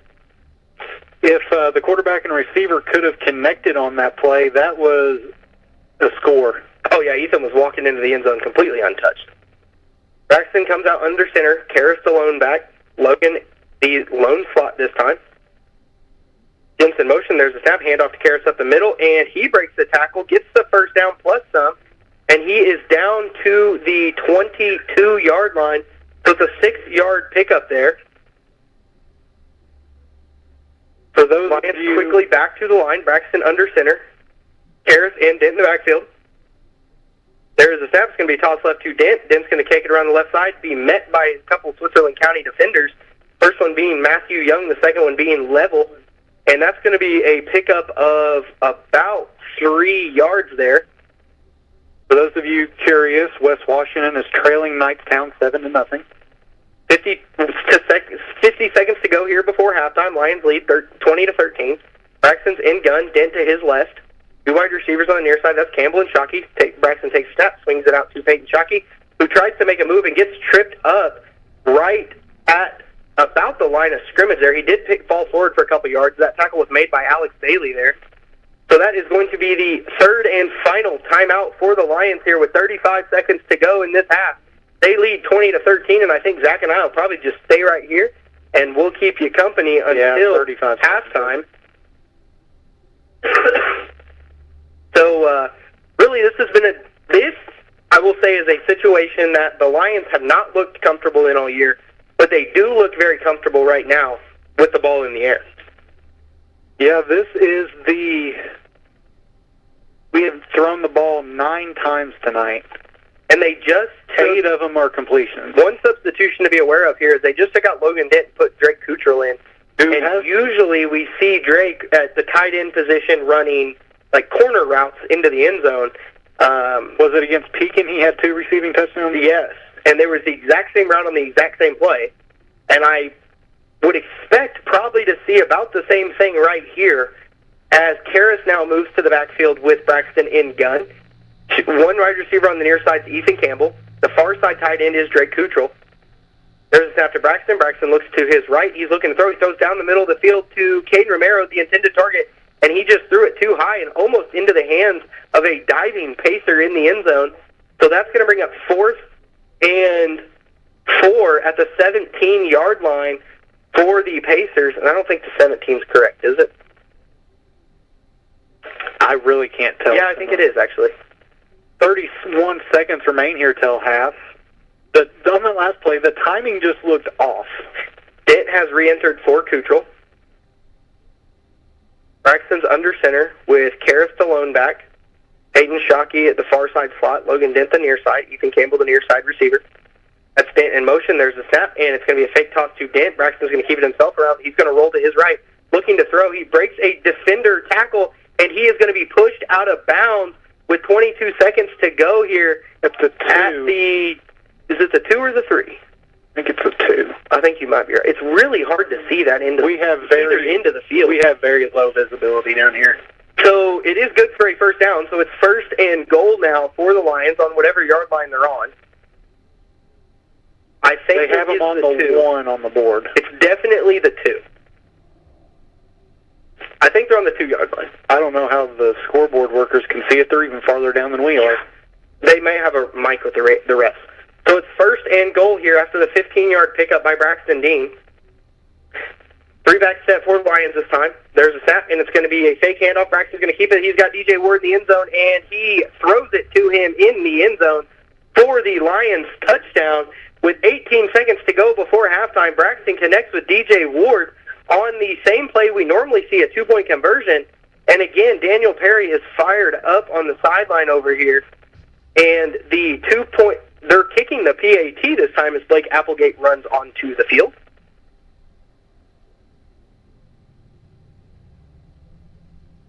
So Applegate is in for the kick, and they get Switzerland County to jump once again. So the 2-point conversion team comes back onto the field, I'm assuming. Yeah, they're sending Romero in, and Ethan Campbell's getting the play from Coach Pennington. So it looks like it will be probably that 3-back set once again. Score currently is 26-13. 18 seconds till half. Lions lead over the Pacers.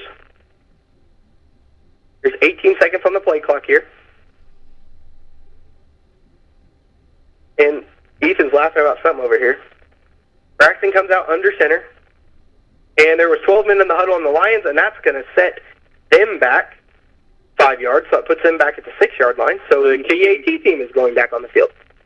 That was just some miscommunication. You can't break the huddle with 12. No, you cannot. Also, I found out that there is a new penalty that 12 men in the formation is a thing in the NFL now. Really? So Applegate is back in for the kick. Let's see if Switzerland County jumps this time. If they jump, the ball will go back to the 1-yard line. So the snap is back, the hold is down, the kick is up, and it looks good, and it is.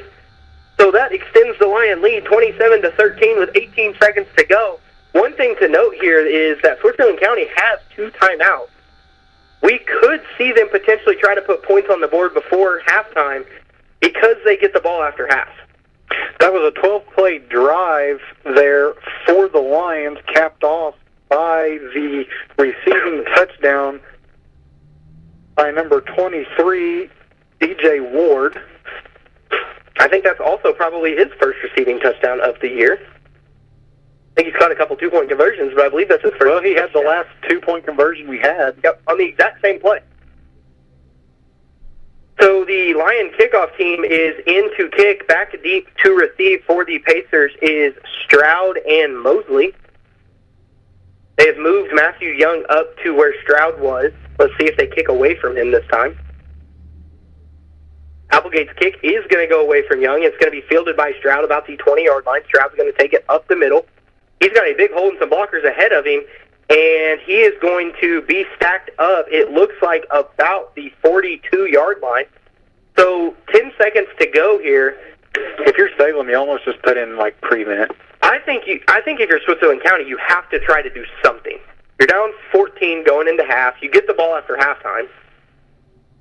And it looks like that's exactly what the defense is going to do. Everybody's going to take a few steps back. Bailey comes out in gun, 4 wide for the Pacers. Trips on the far side, 1 single receiver here on the near side. There's a snap. Bailey looks back to throw, and he's got some pressure, and he just chucks one down the field to Matthew Young, and it's going to be intercepted. There is going to be a pass interference thrown on Ethan Campbell, and Mason Quinlan, the freshman, is making some plays here. There is going to be a pass interference there on Ethan Campbell. And one thing you don't like to see if you're Switzerland County right now is you have a guy down the field, and that is, I can't see the number there. I thought it was number 11, but don't hold me to that. That could be right. No, they don't have a number 11 on their roster. Might be number 21. It might be Colvin Beck. And I believe that's exactly who it is. So that's going to be 15 Yeah, it yards. is 21. 15 yards from the original line of scrimmage. So that's going to set the Pacers first and 10 at the 43-yard line, I believe. Yeah, that is Colvin Beck. He is still in the huddle, but you can tell he's uncomfortable and some pain. The good thing about that penalty, though, is you burn 6 seconds off the clock. So if you're Salem, you have one stop to make. And it's unlike the NFL, it's only a yardage penalty. It's not a spot foul penalty. Yes. So the Pacers come back out 3 wide. 5 wide this time for the Pacers. And they're going to take their timeout. There was some confusion in their formation this time. And Zach and I are going to stay right here, as we've only got 4 seconds before halftime, before you hear the halftime break commercials. Zach, see if you can find an update from that Brownstown game. Phone takes a lot of load out here. Yeah, we are kind of out in the middle of nowhere. Tell City is up 20-0 on the Braves. That is in the second quarter. Unreal.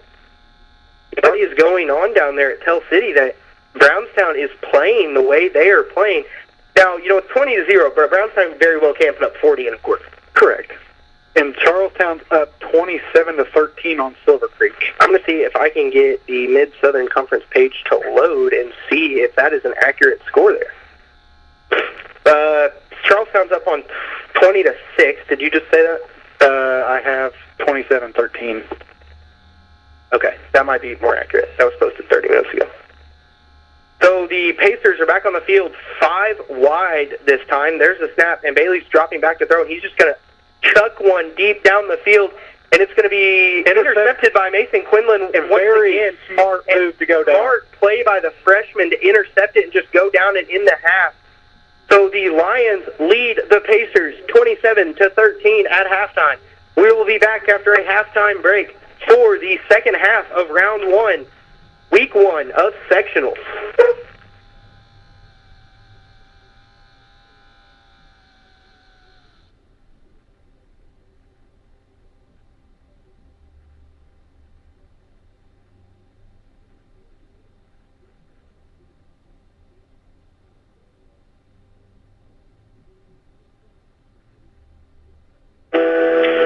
Sports are different, especially in Indiana, and these are your student athletes couldn't agree more. We all know the saying, in 49 states, it's just basketball. But this is Indiana. Well, the same is true for all high school sports in Indiana, like volleyball, and soccer, and softball, and track, and so many more. We're passionate about high school sports in Indiana. They're an undeniable part of our state's culture. They're woven into the DNA of our community. It's what we dedicate our time to. It's what brings us all together. It's what we celebrate. And as a high school student athlete, that's a pretty special environment to grow in, representing your school and having your entire community behind you. Being a high school student athlete in Indiana is something we never take for granted. And it's an experience we'll never forget either. I'm IHSA Commissioner Paul Knight. Support Hoosier student athletes like these by buying a ticket to your high school's athletic event. This is who we are. This is Indiana. This is your IHSAA. Drew and Jonathan Scott here to tell you that American Family Insurance is committed to protecting your dream home so that your family has a place to share laughs, celebrations, and milestones, which is why their new homeowner discount rewards customers who have purchased a new home in the last 3 years with a discount on their homeowner's policy. American Family Insurance. Insure carefully, dream fearlessly. Contact Rodney Bruff, agent at Rodney S. Bruff Agency Incorporated at 812-277-1400 today. Discount and savings amounts and eligibility will vary. Some restrictions apply. American Family Mutual Insurance Company, SI, and its operating company, 6000 American Parkway, Madison, Wisconsin. Products not available in every state. At Holiday World's Happy Halloween weekends, the fun never ends. In fact, it's been sweetened. As the sun sinks low, there's a thrill in the air. Thunderbird, Hollow Swing, ride if you dare. 500 drones in the sky start to swirl. Free soft drinks and candy, because it's Holiday World. Happy Halloween weekends are back at Holiday World through October 26th. All your Halloween favorites plus the all-new Dino Corn Mania. Get tickets at holidayworld.com. One thing is consistent. Things change. A lot can happen in a year and usually does. Things change. When they do, your insurance policy should too. Talk to Jason Petmeyer at Indiana Farm Bureau Insurance. Call 812-883-2995 or visit infarmbureau.com. Indiana Farm Bureau Insurance. Stop knocking on wood.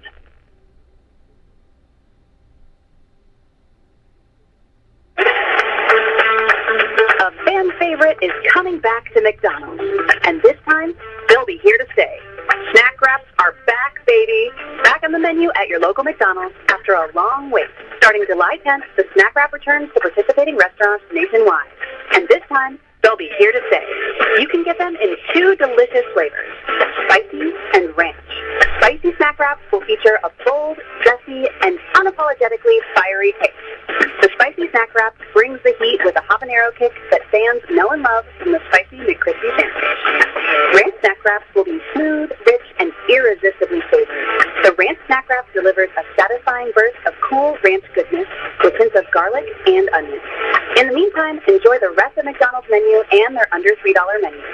I'll be back with more details later. In the meantime, check out snackwrapfiles.com for daily reviews. I'm loving it.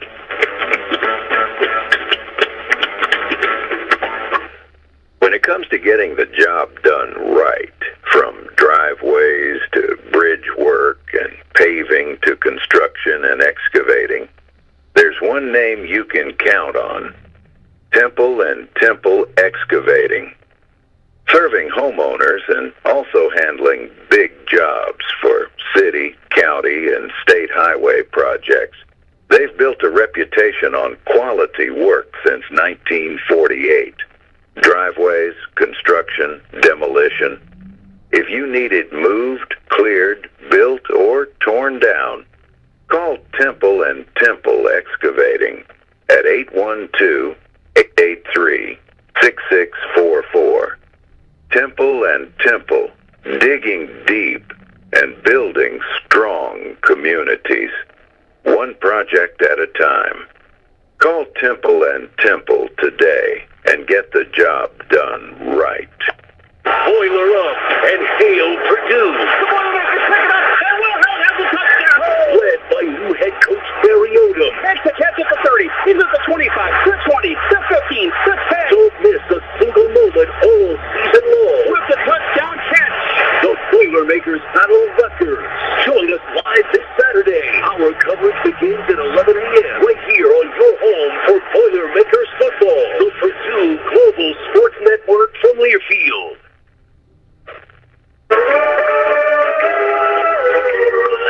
It's almost time for Boo Bash 2025, coming up on Saturday, October 25th from 5 to 7 p.m. at the Stevens Museum grounds in Salem. Open to all ages, children and families are welcome to come visit the haunted grounds and trick-or-treat with local law enforcement, WSLM, local clubs, and civic organizations. Everyone is invited to attend. For more information, call Becky White at 812-620-7271 or email at wslmradio@gmail.com. Come out for an evening of treats, family, and lots of fun. Boo Bash 2025 at the Stevens Memorial Museum on Saturday, October 25th from 5 to 7 p.m. See you there.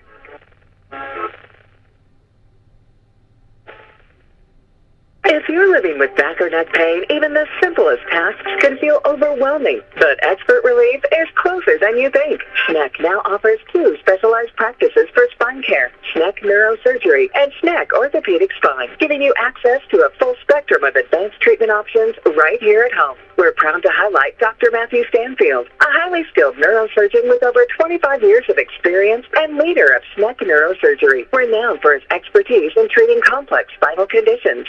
SNEC Spine Care Program proudly welcomes Dr. Kenneth McKinley, a board-certified orthopedic spine surgeon with over a decade of experience, who now leads SNEC Orthopedic Spine. Together, these 2 practices bring you comprehensive spine care, from advanced imaging and non-surgical therapies to expert surgical solutions, all tailored to your unique needs. And because it's SNEC, you'll receive compassionate, high-quality care without having to travel far. Visit SNECmed.org to learn more. SNEC Orthopedic Spine and SNEC Neurosurgery, expert spine care, close to home.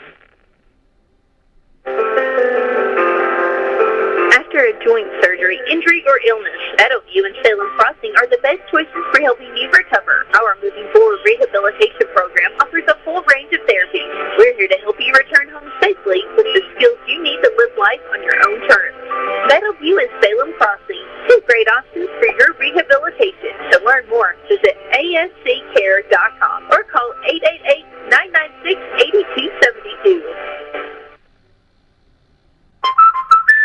Jonathan Scott here to tell you that American Family Insurance is committed to protecting your dream home so that your family has a place to share laughs, celebrations, and milestones, which is why their new homeowner discount rewards customers who have purchased a new home in the last 3 years with a discount on their homeowner's policy. American Family Insurance. Insure carefully, dream fearlessly.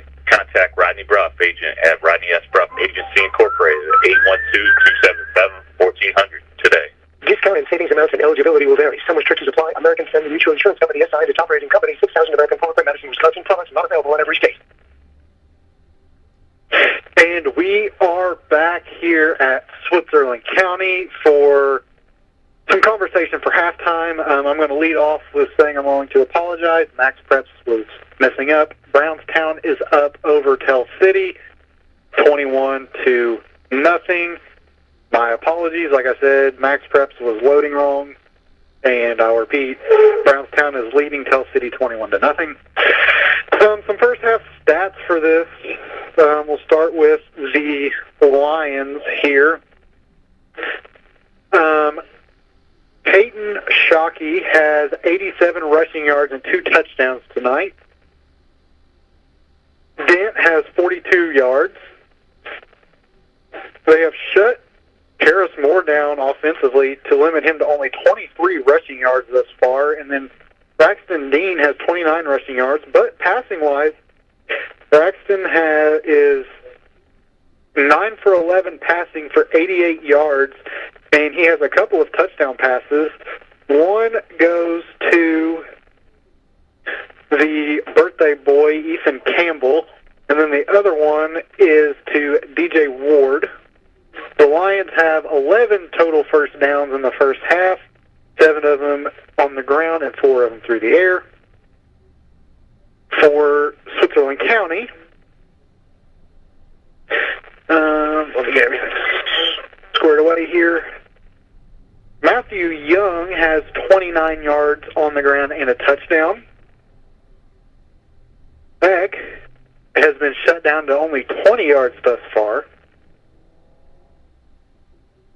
Bailey, the quarterback, is leading the team in rushing with 70 yards on 7 attempts for an average of 10 yards a carry. And through the air, Beck is 4 for 9 passing for 47 yards, and one of them is through the air to Mason Stroud. Kind of a surprising statistic is Switzerland County only has 4 first downs thus far, and all 4 are on the ground. Let's see. And penalty-wise, there have been 3 penalties on the Pacers for 17 yards, and 5 of them on the Lions for 50 yards. Those 17, 2 of them were 1-yard penalties because it was on the PAT, so they just have the distance to the goal.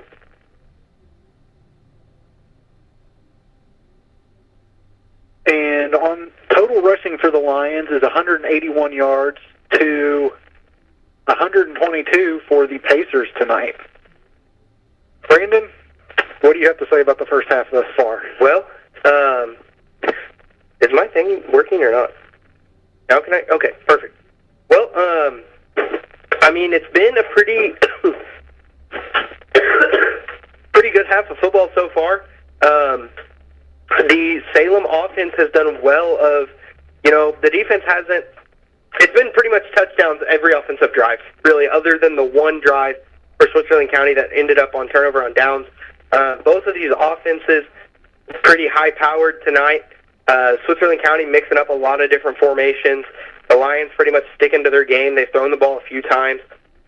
Really, the passing game for both teams has been, and I'm sure you touched on it, I wasn't really paying attention when you were talking, I was looking for something, but the passing game for both teams really has been what has been the electricity of these offenses tonight. Yeah, that kind of threw me for a loop. I expected it to be a ground and pound type of night, especially Switzerland County only averaging 4 passes per game throughout the regular season, but tonight they have 9 total pass attempts. That's double an average that's a regular season game. Just less than a third of what they've thrown all year.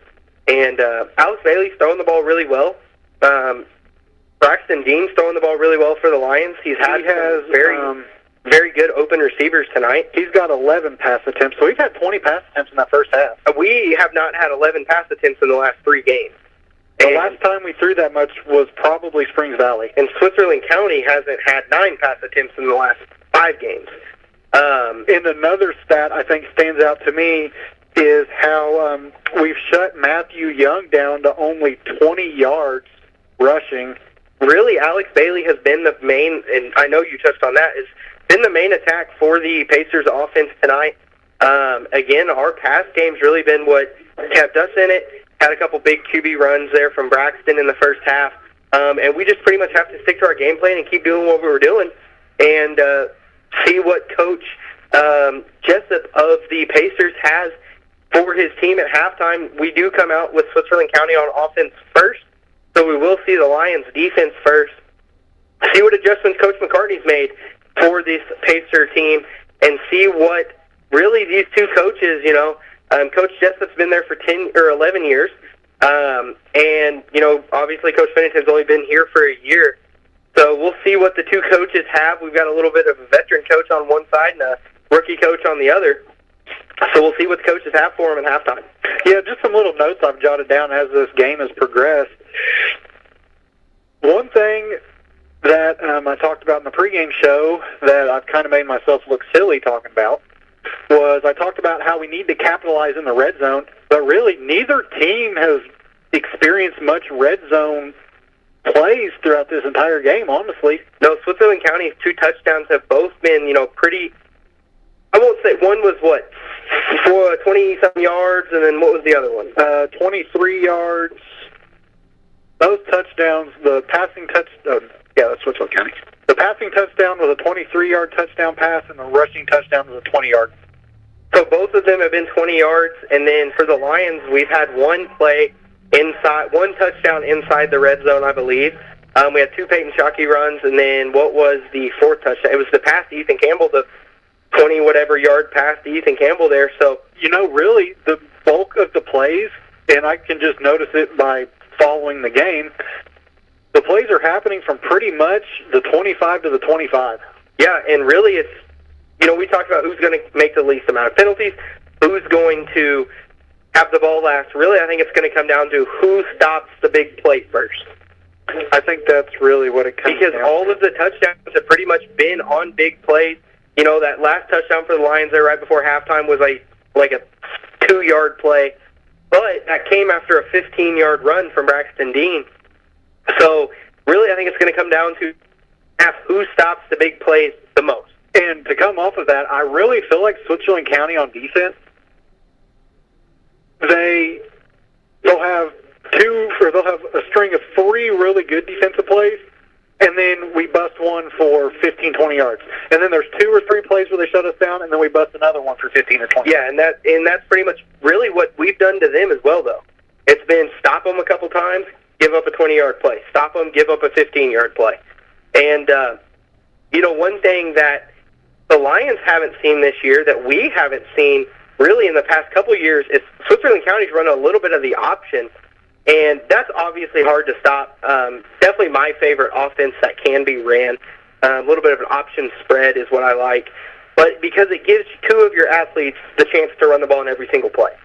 And it also confuses defenses. Like, you might have somebody smoke the running back in the backfield, start celebrating, and your running back's 30 or your quarterback's 30 yards downfield. So I like the offense that Switzerland County's ran. I look probably for a little bit more option attack from them in the second half. Yeah, and then my last 2 points I really want to talk about here kind of go hand in hand, but both teams, honestly, are getting their athletes the ball. Mm-hmm. And that's what we said in the pregame show Salem needs to do is let our multiple athletes get the ball. One thing that sticks out to me, Rory Davis caught a pass, and we haven't called his name for reception all year. That was the first pass we've seen Rory Davidson catch all year. We also saw DJ Ward catch a touchdown, which we haven't seen all year. We saw Ethan Campbell catch a touchdown. We haven't seen Ethan catch a touchdown all year. So Pennington's really just trying to get the ball out there, almost like try some new things, honestly.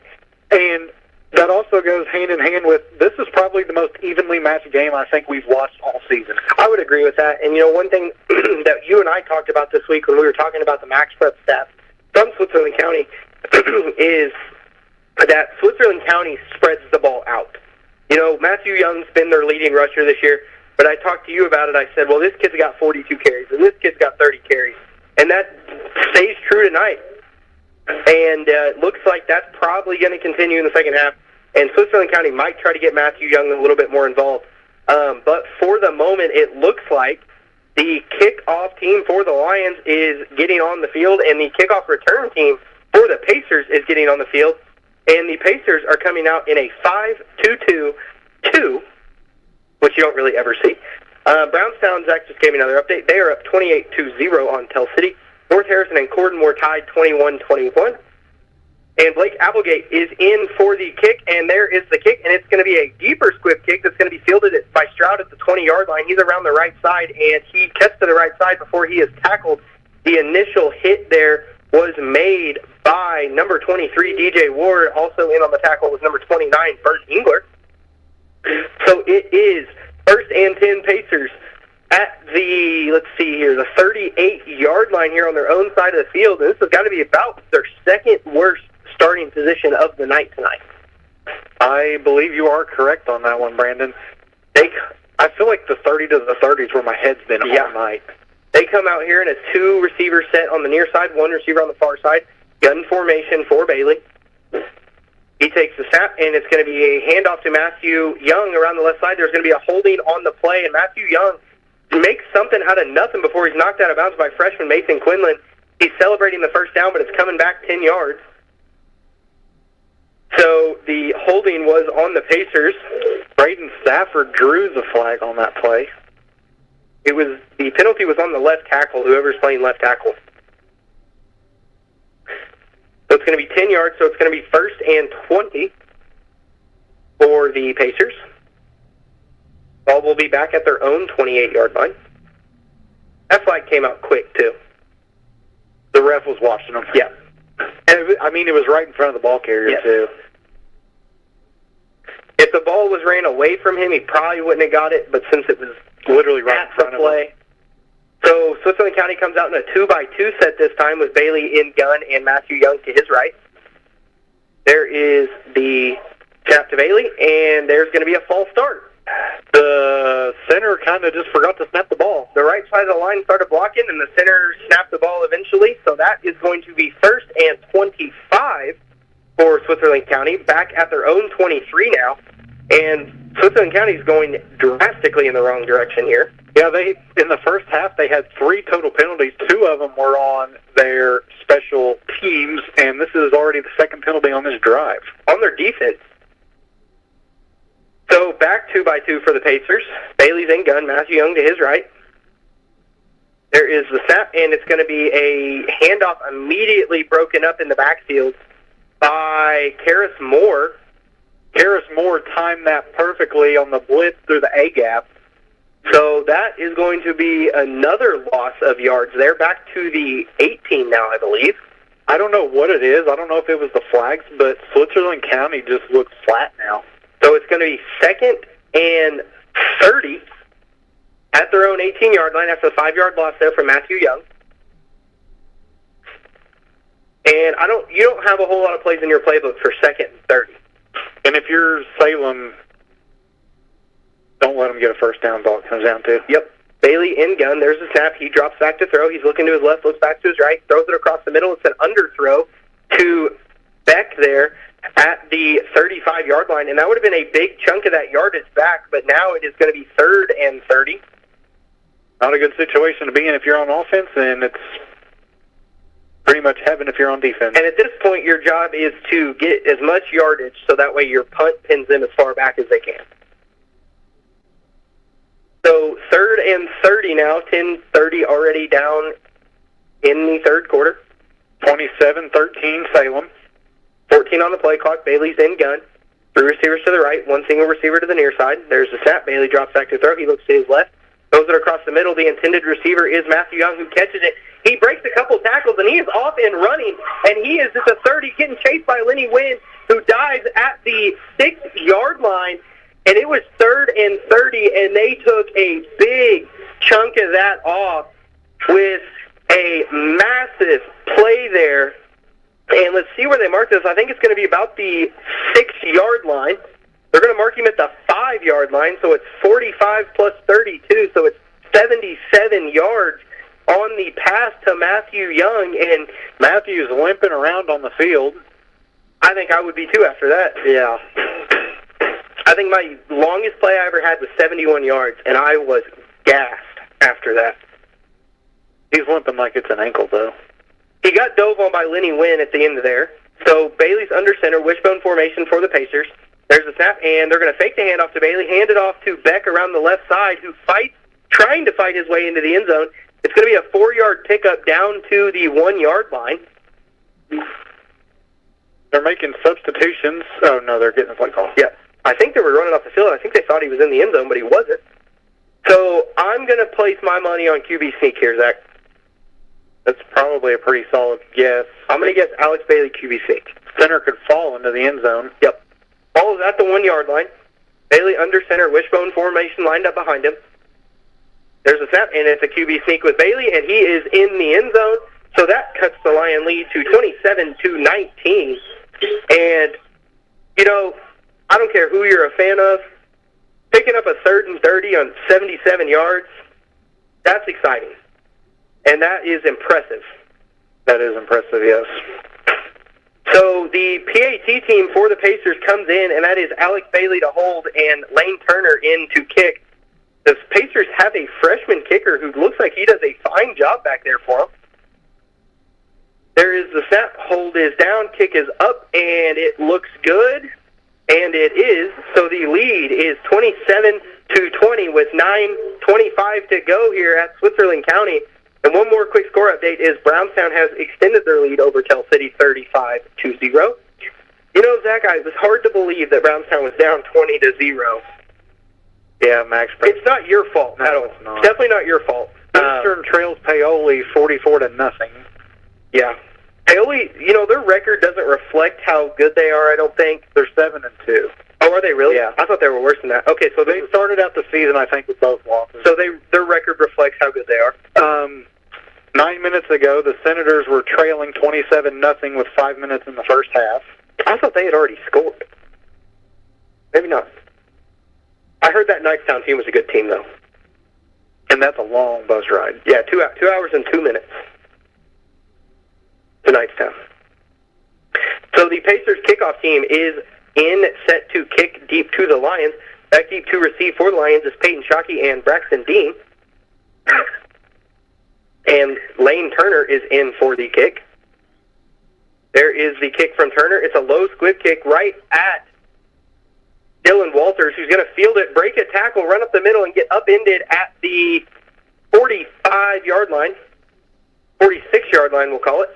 We have another Switzerland County player limping. So that is number 2, Slade Parks, a sophomore receiver. I will say I haven't seen him on the field other than right now, so I'm guessing he is not a defensive starter for them. And he is in some pain here. Yeah, he's laying on the field beating the ground. Yeah, he is definitely in some pain. Alex Bailey ran over to help him out there. He just threw his helmet off, yep. So we're going to take a short commercial break, and we will be right back after they get the injured Pacer off the field. Your farm is more than just land. It's your livelihood and your passion. Springer Insurance and Indiana Farmers Insurance will work with you to review your farm's unique needs and find the right coverage for your home, barn, buildings, equipment, and more. Call Aaron at Springer Insurance in Salem at 812-896-3687 for a farm policy that works as hard as you do. County Tire Shop in Salem. Subject to credit approval. Restrictions apply. See FirestoneRewards.com for details. Big or small, we service all. Du Bois County Tire. And the injured Pacer is up on his feet and walking off the field very gingerly. I'm not sure if it's an ankle, a knee, whatever it is, but it is in the lower body, that is for sure. Yeah, Yeah, he is in some pain by his body language. So the Lion offense is back on the field. Braxton's going to be under center with Logan Dent and Karis Moore behind him. Peyton Shockey at far slot. Ethan Campbell at near receiver. 9:17 in the third quarter. It is going to be a 7-man front for the Pacers defense here. Braxton takes the snap. He's going to hand off to Karis up the left side, who breaks a couple tackles, drags a Pacer defender down to the 46-yard line. So that is going to be a 8-yard pickup there for Karis on first down. Bring up 2nd and 2 now in Pacer territory. That puts Salem right on schedule with how we like our plays to come about. Yep. 7-man front is a quarterback's dream here to throw the ball. And there's one in the safety. He's playing at 7 yards. Braxton's under center. Dent's in motion. There's a snap. It's going to be a toss left to Peyton Shockey, who cuts up the middle of the field. He is off and running, and he is going to get tripped up by a diving tackle at the 22-yard line. So that is going to be a 24-yard pickup. 36, Caden Land in on the diving tackle. And it was definitely a touchdown-saving tackle. Yeah, I was watching the linebacker. He was blitzing the A-gap, and we ran to the outside. That was about the opposite of what they were expecting. So Braxton comes back under center. Karis and Logan in the backfield. Peyton Shockey at near slot. Ethan Campbell at near receiver. Peyton Shockey's in motion. There's a snap. It's going to be a fake toss. Braxton's going to keep it himself, and I think, no, he did not have it. I think Logan's got it. Yeah, Logan didn't have it. He still picked up positive yards on the play. It's going to be a short pickup, I think, of about 2 yards. Better than going backwards. So it's going to be 2nd and 8 now at the 20-yard line. I never even saw him pitch the ball there. Peyton Shockey's eclipsed 100 yards. He's at 111 yards. He's had about 4 big rushing plays. 43, 14, 15, 15, 24. Yeah, so 5 big rush plays. So Braxton's under center. Karis and Peyton Shockey in the backfield. That's Dent in motion. There's a snap. It's going to be a fake toss. Braxton's going to keep it himself. I'm confident on this one. And he is stacked up by a couple Pacers right about the 18-yard line. So I think that's going to be another gain of 2. This is more of what we've seen from the Salem offense throughout this season, is just these 2-3-yard pickups and just long drives.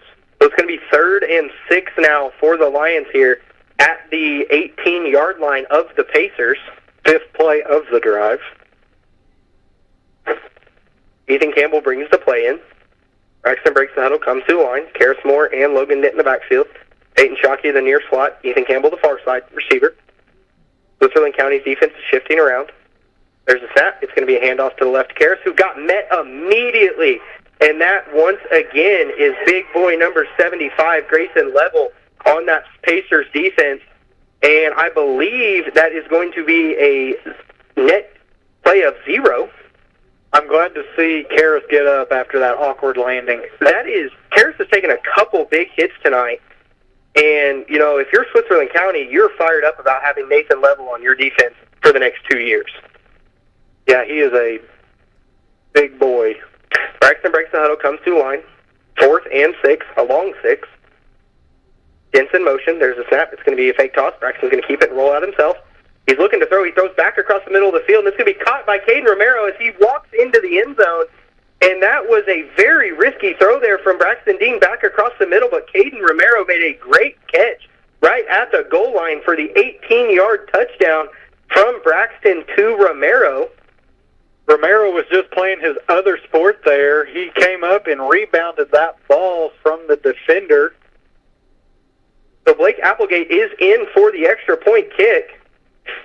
Daniel Perry's pumped up on the sidelines.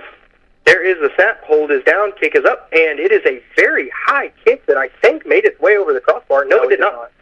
So the score will stay 33-20 here with 6:07 to go in the third quarter. And I think we're going to have a barn burner tonight, folks, over here at Vivi. The Lions lead by 13 with 6:07. Let's see what their defense has in store for this Pacer offense attack. What do you have for us, Zach? Anything? 35-0 Brownstown over Tell City at half. Charlestown up 30-13 in the third quarter over Silver Creek. Corden up over North Harrison 28-21. All three of North Harrison's touchdowns have been scored by Bryce Fessel. Edgewood and Scottsburg tied at 7 in the second quarter. That surprises me. Fessel, I believe, was the number 3 rusher in the state for rushing yards. I believe that. I mean, when you carry the ball 35 times a game. He has 3 rushing touchdowns in the first half, so good for him. Blake Applegate is in for the kick. Back deep to receive for the Pacers is Matthew Young and Stroud. Applegate's going to kick it, and it's going to be fielded by Mosley at the 31-yard line. That's just where he's going to dive on it. Keaton Mosley did not field that cleanly, so he just made the smart decision and dove on it. So 1st and 10, Pacers at their own 31-yard line. That was a 6-play drive there that was capped off by the touchdown pass from Dean to Romero. 1st and 10, Pacers as they break the huddle and come to the line. Edgewood 6-3 for your information. Okay. And they have gun formation, trips receivers to the far side. Bailey's in gun. There's a snap. It's going to be Bailey dropping back, looking to throw. Gets some pressure, tries to scramble out of it. Does not get anywhere. I think he made it back to the original line of scrimmage. Ran into his blocker. Yes, he did. He ran into his right guard. So it will be 2nd and 10 at the original line of scrimmage there. And, you know, the Salem secondary did a great job there staying with receivers, not really giving Bailey anywhere to throw the ball quickly, and their defensive line got to him, so he had to just tuck and try to run. Would you count that as a sack? No, it's just a 0-yard play. I was going to say, if that was considered a sack, that is what you call a sack by the secondary. Yes. So it's going to be 2-by-2 for the Pacers here. Bailey's in gun with Matthew Young to his right. I believe that's Young. There's a snap. It's going to be Mosley to his right, who takes the handoff, cuts back to the right side, and he's got some room to run, and he is down to the 49-yard line, so that is going to be an 18-yard pickup there by Keaton Mosley, and that will give the Pacers a new set of downs here. 5:12 remains here in the third quarter. I don't know if that was a designed running back counter or what it was, but he took the handoff and immediately went out the other side of the line with plenty of room to run. 1st and 10, Pacers. Trips receivers to the far side. Single receiver to the near side. Bailey's in gun. There is the snap to Bailey. He's going to fake the handoff. He's going to keep it himself, make a athletic move there on the juke, and he's going down the right side, and he is breaking some tackles and down the right sideline, and he is going to be marked out of bounds at the 23, I believe is what it looks like. So for the moment, that's a 28-yard carry by Alex Bailey. And it looked like Caden Romero had him in the backfield, but Bailey just stuck his foot in the ground, immediately went upfield and left Romero where he was at. So 1st and 10 Pacers here at the 23-yard line. Bailey's under center this time. Mosley the back in the backfield behind him. 2 slot backs for the Pacers. That's Beck in motion. There's a snap. It's going to be a fake handoff to Mosley. Matthew Young's going to take the handoff. Throw around the left end, and he's got some room to run where he is tripped up by Lenny Wynn at the 12-yard line. So it's a 12-yard pickup there for Matthew Young. And really, I think his receiver got him tackled there. He blocked Lenny into the feet of Matthew Young. Yeah, I believe, you're right on that one. Wait for Lenny Wynn, though, to be in the right place at the right time. Talk about containing the outside, and he sure did. So the Pacer offense is making their move here down to the 12-yard line with 4:15 to go in this third quarter. Bailey's under center, Wishbone lined up behind him. That is Beck, Mosley, and Young. There's a snap, fake handoff to Young, handoff to Beck up the middle, who got met by Bryden Stafford and is being pushed backwards. Bryden is a big boy there. Beck picked up, I think, 3 yards down to the 9-yard line, so it's going to be 2nd and 7. Is it 20 to 33? Yes. The first digit on Switzerland County scoreboard for the home side does not work. I didn't realize that it was out. I thought that pole was in the way. Yeah, so did I. So down to 3:40 to go here in the third. Bailey comes out, gun formation this time, Mosley to his right. Flexbone formation for the Pacers. There's a snap. Bailey's going to fake the handoff. going to keep it himself, run through the right side. Patient run from Alex Bailey there as he makes his way down to the goal line and into the end zone. And that cuts this Lion lead 33-26. And that was a very, very There's an injured pacer in the end zone. It looks like that is Stroud. That is somebody to keep an eye on. And he is in pain. It looked like he was just cramping, I thought. And I think that's what he's doing. I think he's just cramping. Very patient run there from Alex Bailey. He pulled the ball out of his quarterback's belly and just really kind of just waited for his blockers to get downfield and followed him. So Lane Turner is in for the point after. Bailey to hold. Tap is back. Hold is down. Kick is up.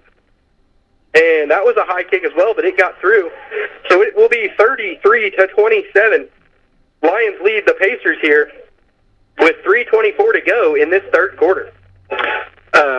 Going back to the cramp, I was told by somebody in the medical profession one time that you tend to see more cramp players, honestly, in cold games than you do hot games because players don't drink as much. That's what I was getting ready to say. Is I don't know that that's the scientific reason, but that is my reasoning, is that you don't really think about cramping in the cold, so you don't hydrate as much. Regardless, this is turning into a very back-and-forth game like we kind of predicted in the beginning. It's just more back and forth than it was in the first half. Here comes Mason Stroud back onto the field. Guess he got that cramp worked out. That's the fastest I've seen a player roll on the ground, get to the sidelines, and sprint back on the field. You know, we did talk about it at halftime.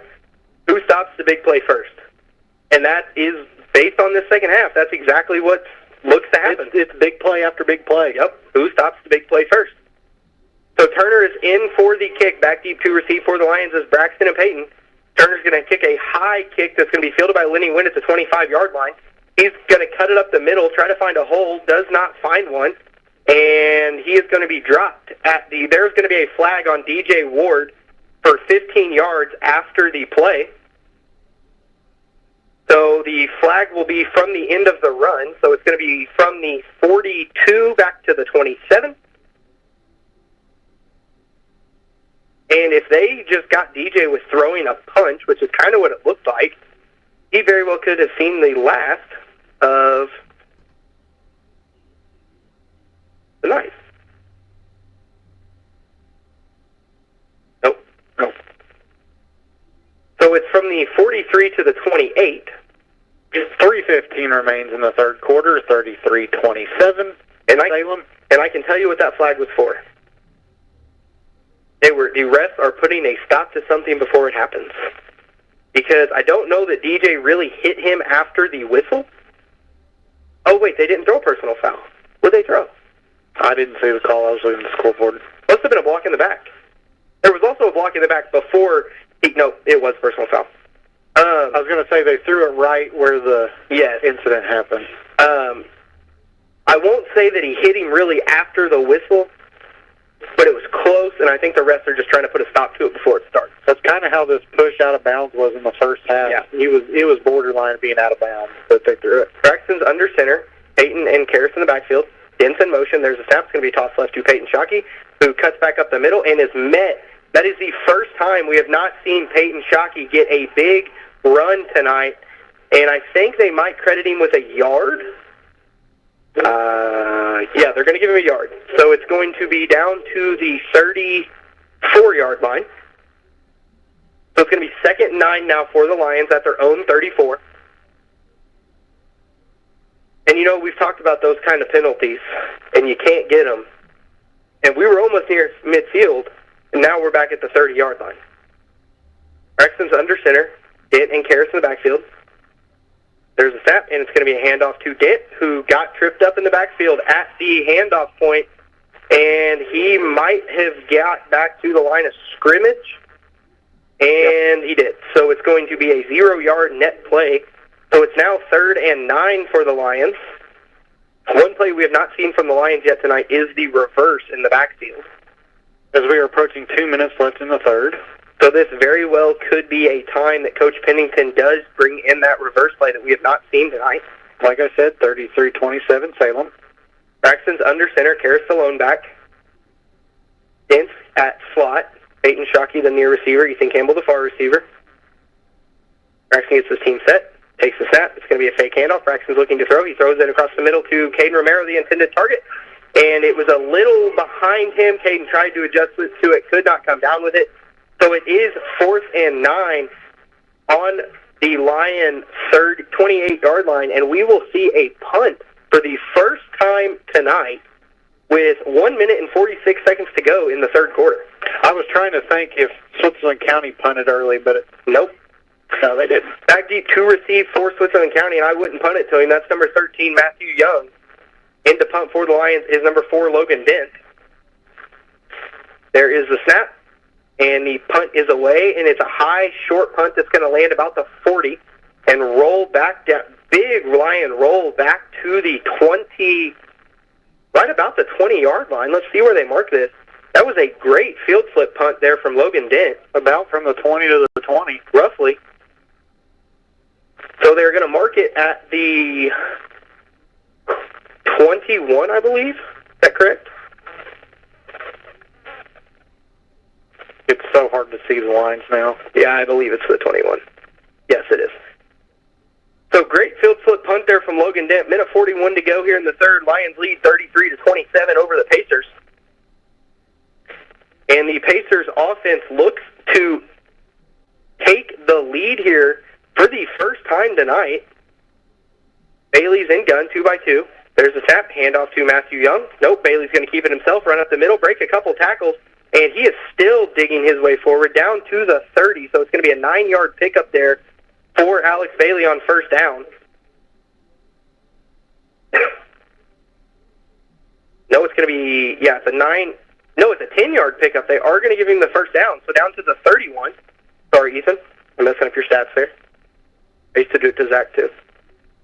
Trust me, he did. I do it on purpose. I know. Bailey's in gun, 2x2 for the Pacers. Matthew Young to his right.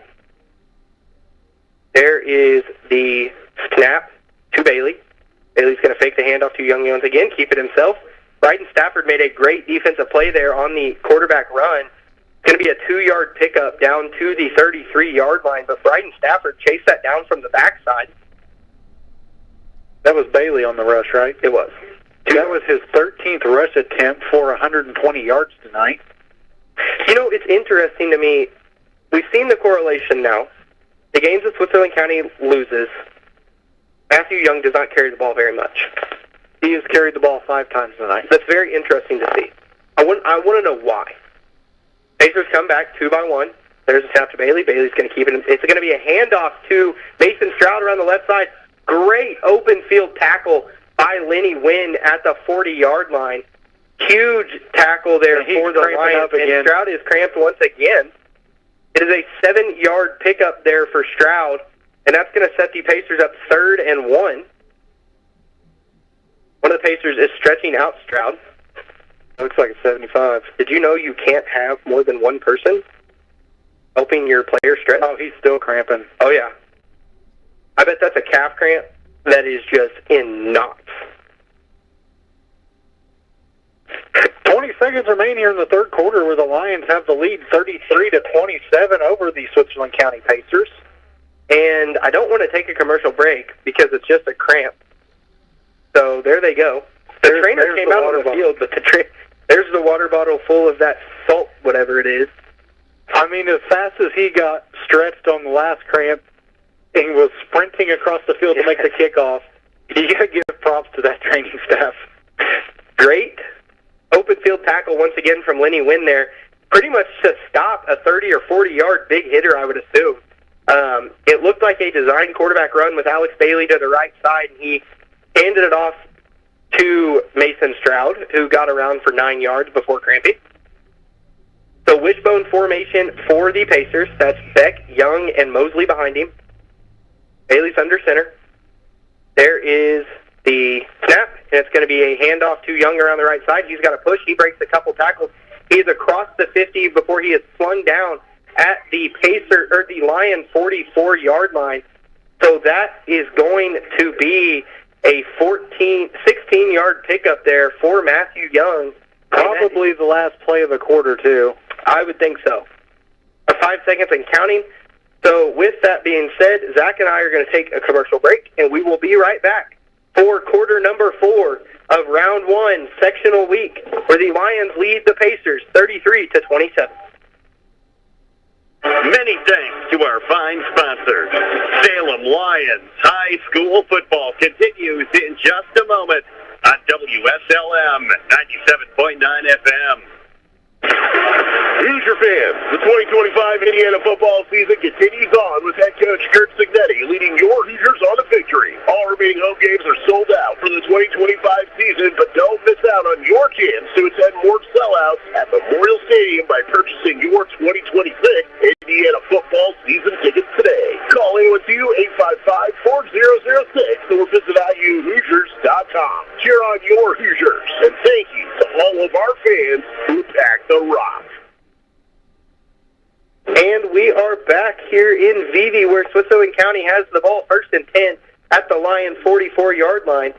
And a couple score updates is Scottsburg now leads at halftime 17-7 over the Edgewood Mustangs. And Brownstown scored to make it 41-0. Bailey in gun. There's the snap. It's going to be a handoff to Matthew Young, who stiff-arms Karras Moore and breaks a couple other tackles, and he is down the left side running away from Lenny Wynn. And he cuts back into the middle of the field, and he is in for the Pacer touchdown on this first play of the fourth quarter. That gives the Pacers the lead. It will tie pending the extra point. Oh, yeah, that was quick math. A 44-yard touchdown there from Matthew Young. Broke about 5 tackles, and that knocks it up 33-33 with 11:48 to go in the fourth. Pending this extra point here from Lane Turner.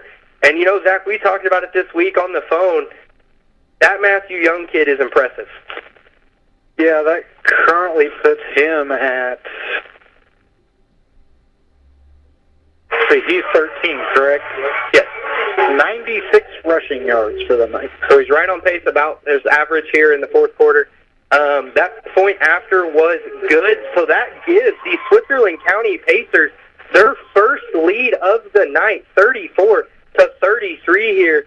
And this is one of the, I won't say highest scoring games we've worked, because the Clarksville game last year was 63-0.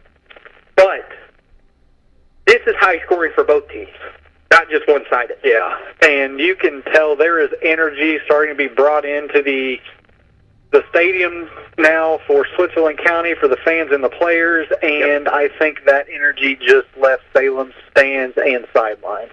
The stands are all one side, and it's like they're conjoined. There's really not a difference here. It's all kind of, everybody sits in the same stands, and it's almost like Zach said, the energy came out of one side and just made its way over to the other. So Lane Turner has getting his kickoff team ready. And back to receive for the Lions is 3 Peyton Shockey and 8 Braxton Dean.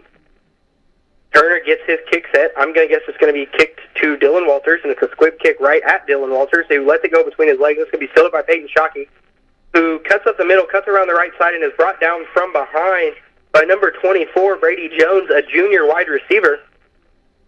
So the Lions offense starts here 1st and 10 at their own 35-yard line, I believe. Unfamiliar territory for the Lions tonight, as it is the first time they have trailed in this ball game with 11:41 left in the ball game. Ball's at the 34-yard line. And one thing that, you have to give 100% effort for the next 11 minutes and 41 seconds. Just give all you have or go home. If you don't, your season's over. Karras and Logan in the backfield behind Braxton Dean under center.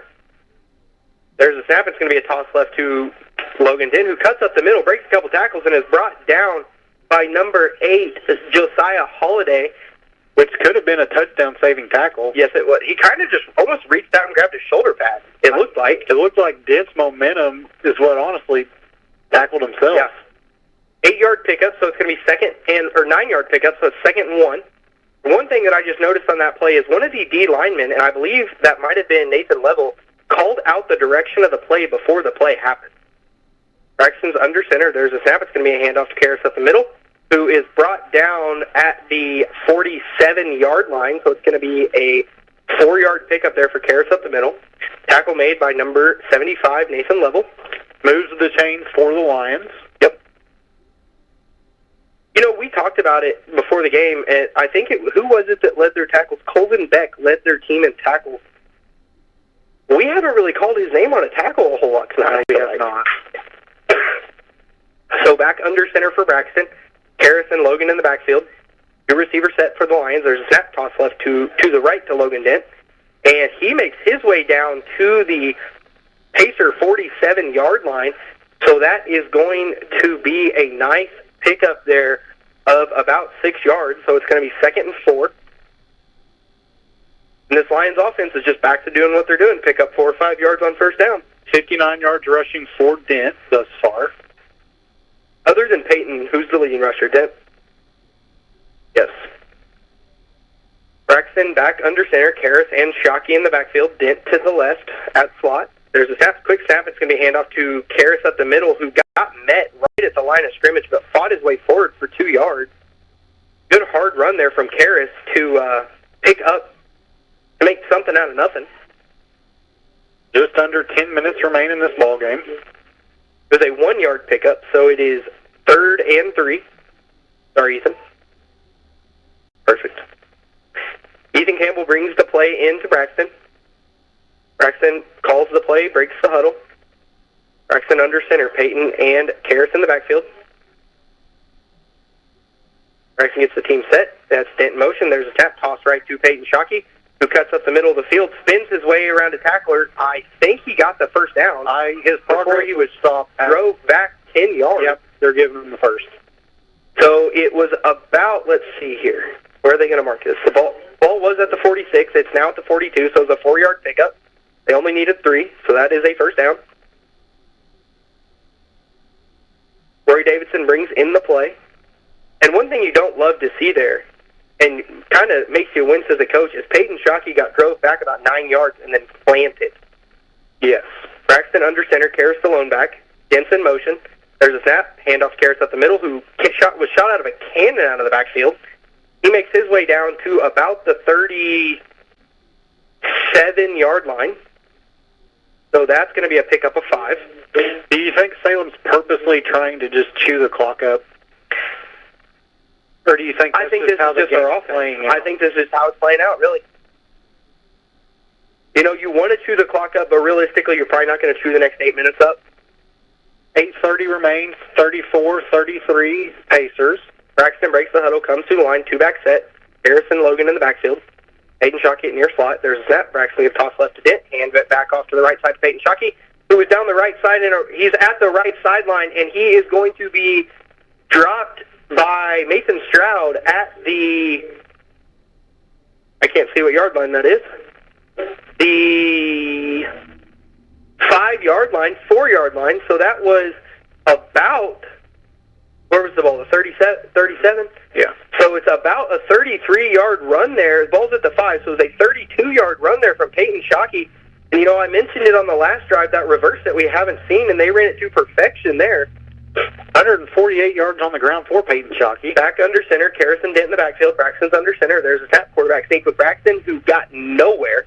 They saw that coming. Yep, they stacked it up, and I don't think he did get anywhere, so it's going to be 2nd and goal from the 5. And, you know, Zach, we talked about it a couple times last week during the game, is how do these teams not know the quarterback sneak is coming? And it looks like Switzerland County's done their homework, and they know it's coming. Braxton really hasn't had a big quarterback sneak tonight. I almost feel like the Switzerland County defense is giving up more yards on opposite plays of what other teams have this season. Yes. Braxton's under center. There's a snap, fake handoff to Karras. He's going to hand it off to Peyton Shockey, who cuts it back up the middle. And he, once again, gets nowhere. So it's going to be 3rd and goal from the 5 once again. And you are correct. We've seen a lot of teams give up big plays on the QB sneaks and the Karras Moore dive. Really, Switzerland County's packed the middle of the box, and everything to the outside has been what hit big. The Lions are sending in their 3-back set for this play here. 3rd and goal from the 5. Coming up on 7 minutes remaining. So the backfield will be full with Karras Moore, Ethan Campbell, and Logan Dent. Braxton's going to be under center. DJ Ward at left side tight end, which is somebody to watch. Braxton's under center. He takes the snap. He's going to fake the handoff. He's going to roll to his left. Switzerland County played it this time, and Braxton's just running around in the backfield looking for a target, and there was nobody to throw the ball to. You know, that is one thing that definitely Coach Jessup talked about at halftime is how to stop that play, and it paid off. As it is 4th and goal now from the 5, do you send in Blake Applegate for a field goal? If it were me, probably not. Really? Because you're this deep in opponent territory. See, I think that's exactly why I do it. If you miss it, I can see the counter argument to that. Stop them on defense. If you hit it, stop them on defense. You have the lead. So it is 4th and 5, and these Switzerland County fans are fired up. Braxton's under center. Terrace Moore, the lone back. Ethan Campbell, the far receiver. Two slot backs, and there is some confusion. That is going to draw a Lions tight end. Timeout. And I think there was 12 on the field, and there was. So we just got flagged for 12 on the field. So that is going to be 4th and goal from the 10 now. And the worst part about a situation like this is you have to score. There is no first down. Yep, you've got to go the 10 yards, which, if you think about it, 4th and 10 is the same anywhere on the field. 4th and goal from the 10 is the same as 4th and 10, but it is going to be a 12 men in the huddle for the Lions, and that's just a penalty that you cannot make right there. Tonight. That's just a penalty you cannot have right there with 6:43 to go, and you have 4th and goal. Down by a point. Give us some score updates, Zach. Brownstown up over Tell City, 48-0. So they missed the point after. Charlestown up over Silver Creek, 37-20. North Harrison over Corden, 35-34. 17-7, Scottsburg over Edgewood. So the Lion offense is in for 4th and goal at the Pacer 10. Braxton's under center. Shockey at slot. Dent at slot. Terrace Moore the lone back. Ethan Campbell the far receiver. Dent's in motion. There's the snap. It's going to be a fake toss. He's going to roll to his left. He's looking to throw. He's got to get it into the end zone. He's going to tuck it and keep it himself, throw it, and it's going to be tipped. And tipped again in the end zone. The intended receiver was Caden Romero. And I think either way, I think Braxton might have been past the line of scrimmage there. But that is going to be a huge defensive stand on 4th down from the Pacers off defense and give the Lions, or the Pacer offense, 1st and 10 at their own 10. I had a score update. The winner of this game plays the winner of Clarksville, Crawford County, and the best I can tell, Clarksville is up 21-8 in the 3rd quarter. So that's a close one out there, too. Once again, 2 weeks in a row. So the Switzerland County offense comes out in a 2-back set. We saw this earlier. They called a timeout. This is where Salem's defense has got to step up. 2-back set for the Pacers. There's a motion from Beck. There's a snap, handoff, quick handoff to the left side to Matthew Young, who's down around the left side. And, you know, this press box is really hard to see what's going on in the field. That's going to be a 7-yard pickup, I believe. The ball was at the 10. I think it's at the 17. So it's going to be 2nd and 3 now for the Pacers as the clock nears 6 minutes to go.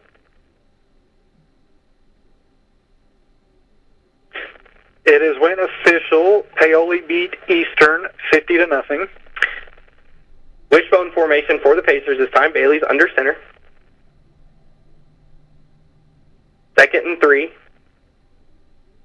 Bailey takes the snap, hands off to the right side to Matthew Young, who breaks a couple tackles, and he is down the right sideline. And he is going to have to be caught by Lenny Wynn or nobody. And he cuts across the middle of the field, and there's going to be an extra 5, at least, maybe 15 after that one. And that is a big run there for Matthew Young down the right sideline that was ended by a face mask. So the ball was at the 17. It is currently at the 29. So that is a 33 plus 21, a 54-yard carry there from Matthew Young. And let's see, did they call personal foul or just face mask? I didn't. I just saw face mask. I didn't see a personal foul or anything. Okay. if it's a personal foul space, it's all at the discretion of the ref. I would assume it'd be a 5-yard. Oh, no, it is not. It is going to be a personal foul face mask for 15 yards at the end of that run, and that moves the ball down to the 14-yard line. That face mask rule, I don't really agree with. There's a lot of gray area. It is, because it's at the ref's discretion. If it's incidental or if it's accidental, basically. Bailey's under center, wishbone formation. Bailey takes a snap. He's going to fake the handoff to Young, hand it off to Beck around the left side, who fights his way forward down to the... I think they marked him down. Yeah, they marked him forward progress. Mason Quinlan came out with the ball, but they did mark him down. His forward progress had been stopped. So it's a 5-yard pickup down to the 9-yard line. So it's going to be 2nd and 5 for the Pacers. 5 minutes remain in this ball game. You know, one impressive thing to say, though, is we have a freshman that has made 2 very smart plays. Ball's at the 10, so ball was at the 15. Okay? So for 2nd and 5, Bailey's under center. There is a stoppage.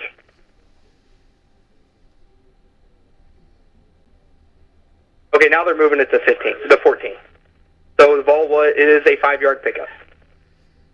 Bailey's under center. Mosley, Young, and Beck behind him. They're letting the clock run down.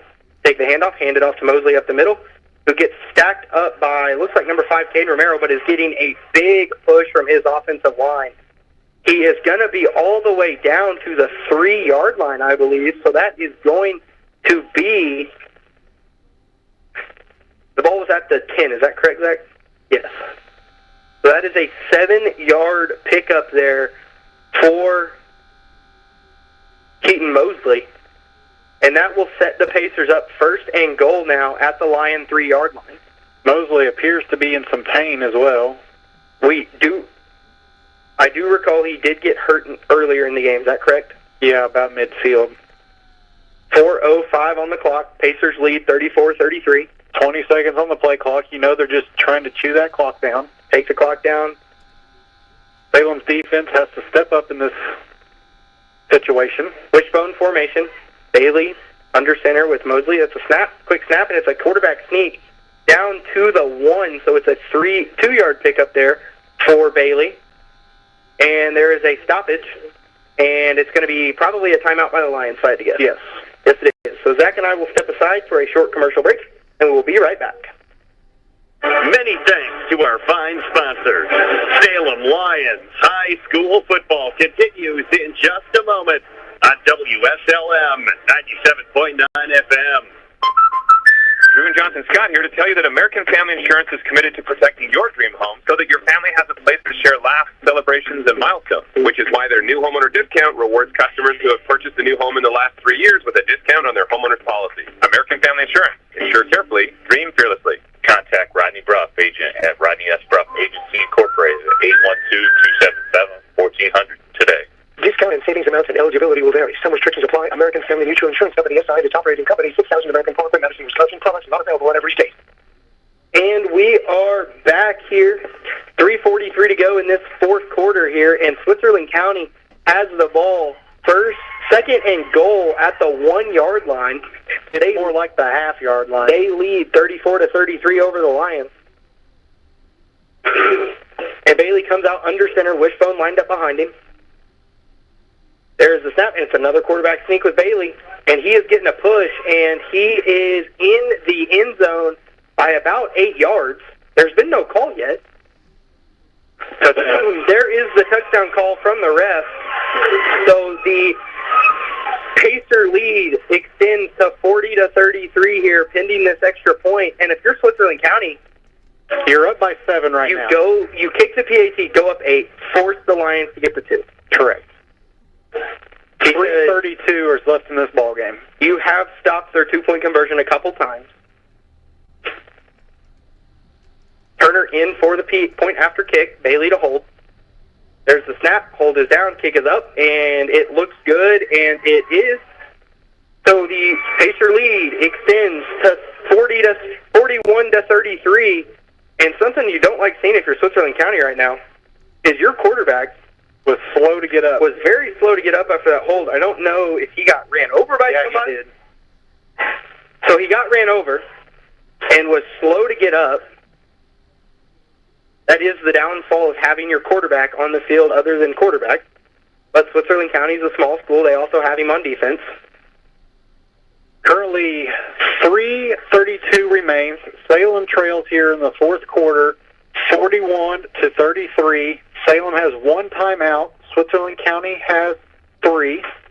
And this is the ball game, essentially. Yeah. If Salem scores, they're going to have to score quick. You can't wait till the end of the game to try to score. But if they score quick, then your defense has to step up.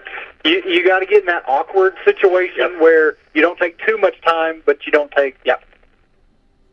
There's the kickoff from Turner, and it's going to be land at the 20-yard line at Braxton Dean's legs, and he is going to go around the right side. He is trying to direct his blockers, but he is not going to get them. There's a flag, and that's going to be a face mask on Matthew Young, I believe. So that will add on some to the end of the run.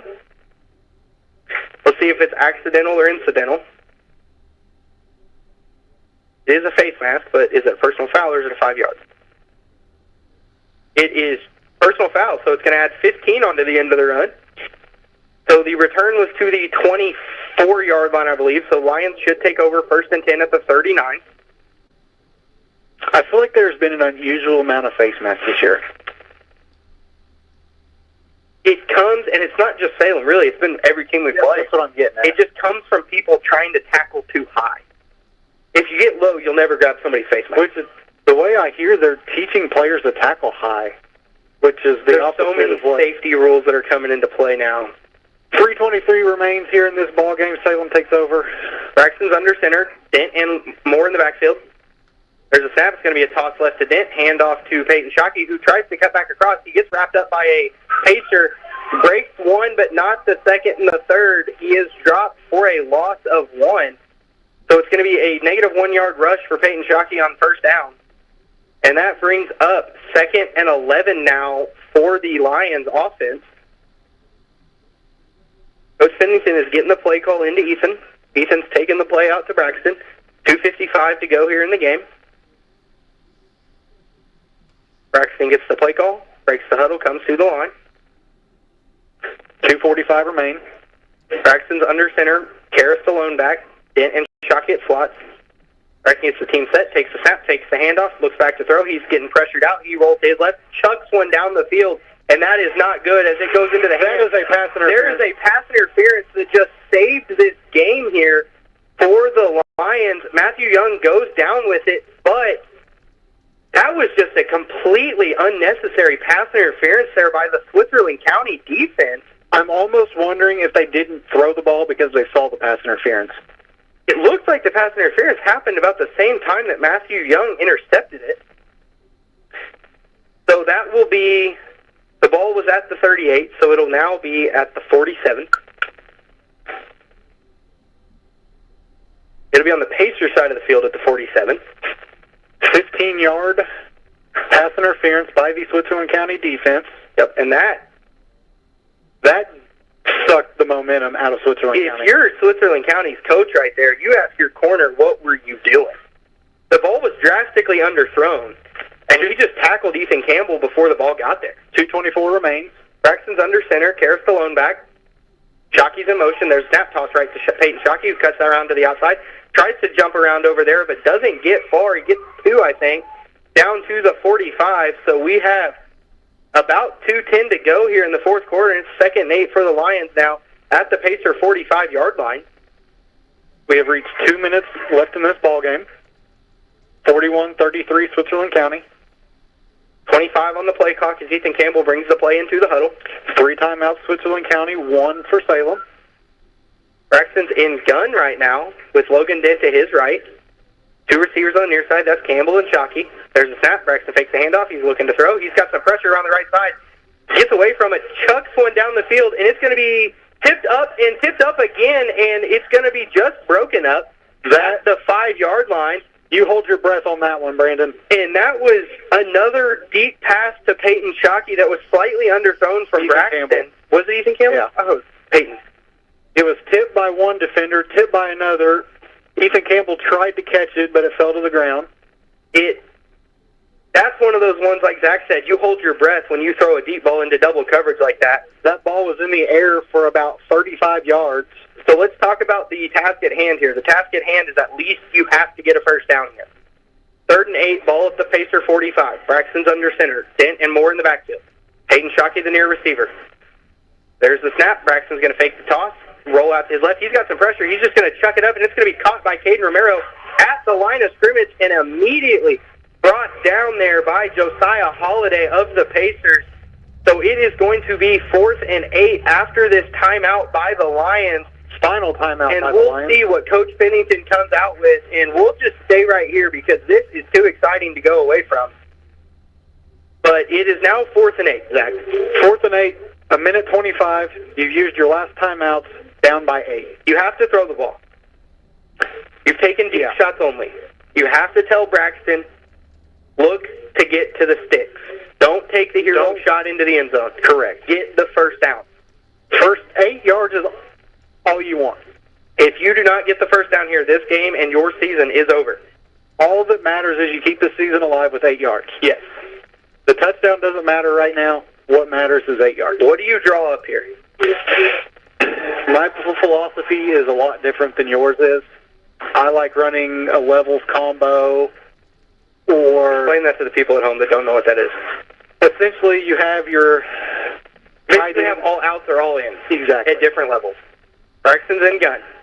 Dent's to his right. There's the snap. Braxton fakes the handoff to Dent. He's got some pressure. He throws it deep down the field, and the intended target is Karis Moore, and it is going to be an overthrow that is going to end the season here for the Lions.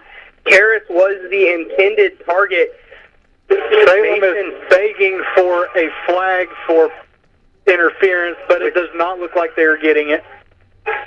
I think they can beg all they want, but I don't think you're getting it. So the overthrow from Braxton to Karis is what's going to be it as the... Unless something dramatic bad really happens. Which Salem doesn't have any timeouts. All Switzerland County has to do is take 2 knees, and they will move on to round 2, potentially to play Clarksville. I'll try and get a quick score, Big. I think it's going to be here as well. So Clarksville will be on the road to Switzerland County next week. As Bailey lines up under center, he takes a snap, takes 1 knee. And this Switzerland County crowd is fired up, and these Switzerland County players are fired up. I mean, for them, good. Have they ever been to the second round of a sectional in the last 10 years? I don't have enough data to... Oh, last year, right? They beat Pekin, didn't they? No, they lost to Brownstown round 1 last year. Oh, okay. So, 2nd and 10 with 55 seconds to go, but play clock says 12. So all they do have to do, once again, is take 1 more knee. I still have 21-8 Clarksville over Crawford County. I don't know how up-to-date that is. The game clock says 35. The play clock says 37. So that will be all that we have tonight at Vivi at Switzerland County, and I don't know why they're lined up to take another knee. They don't have to. Okay, well, I guess they're going to. Alex Bailey holds the ball up in celebration as the Switzerland County Pacers beat the Salem Lions here tonight, 41-33. And, you know, one thing that we talked about is the momentum struck shift. 0, it is official. We talked about the momentum shift right after, you know, the Switzerland County stop. They went down, they scored, they take the lead even more, and that was pretty much all she wrote here tonight at Switzerland County. Yeah, you want to take a commercial break and we'll have our post game? Yep, we will be right back. Drew and Johnson Scott here to tell you that American Family Insurance is committed to protecting your dream home so that your family has a place to share laughs, celebrations, and milestones, which is why their new homeowner discount rewards customers who have purchased a new home in the last 3 years with a discount on their homeowner's policy. American Family Insurance. Insure carefully, dream fearlessly. Contact Rodney Bruff, agent at Rodney S. Bruff Agency Incorporated, 812-277-1400 today. Discount and savings amounts and eligibility will vary. Some restrictions apply. American Family Mutual Insurance Company, SI, its operating company, 6,000 American Parkway, Madison, Wisconsin. Products not available in every state. And we are back here at Switzerland County, where the Switzerland County Pacers have defeated the Salem Lions 41-33 tonight in round one of Sectional 40. Another score update we got is the final, I believe, from Clarksville was Clarksville defeated the Wolfpack of Crawford County 28-8. The way Zach's got some placements next week and who's going to be where. Okay, the way it's looking, from the best I understand, Switzerland County is going to host Clarksville next week. The Brownstown game's not final yet, but it's pretty well over. It's 48-0. Yeah, that one's done. Brownstown will host Paoli, which I think will be a very good game. Yes. That is what's going on here, and I don't have the latest score update from West Washington, but I think football's done in Washington County. I would say so. It's 27-0 there. Paoli beat Pekin 50-0. Salem fell to Switzerland County 41-33. But we have, again, another thing to look out for is that Brownstown Paoli game next week. That is a rematch from last year, round two. Yes. Where Brownstown defeated Paoli in a close game last year. Obviously, this Brownstown team is much better than they were last year. But it will be interesting to see how far the Braves can make a run. I don't really see a team in our sectional stopping Brownstown. I don't see a team in the regional stopping Brownstown. They will run into Triton Central most likely in the semi-state. If I had to guess, Brownstown's schedule the rest of the year will be home against Paoli, home against Switzerland County. They will play Linton, they will play Triton Central, and then they would play Adams Central most likely in the state championship from the north. But for the moment, the Lions season wraps up here week 10. Yeah, that drops Salem to an official 4-6. 4-6 record. I'll get into the stats from the game real quick, and then we'll have a little conversation, and we will wrap it up for the final time this year.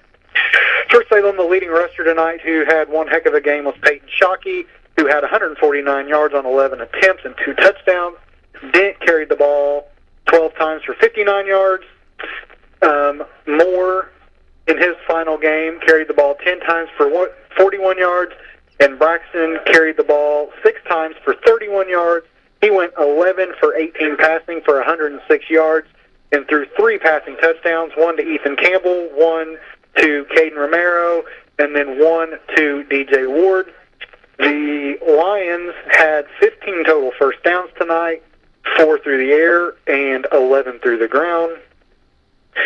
For the Switzerland County Pacers tonight, Matthew Young led the charge tonight with 157 yards on the ground, averaging 14.3 a carry and 2 touchdowns.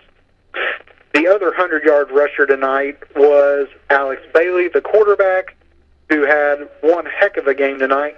He had 123 yards and 3 rushing touchdowns, and he went 5 for 11 passing for a passing touchdown.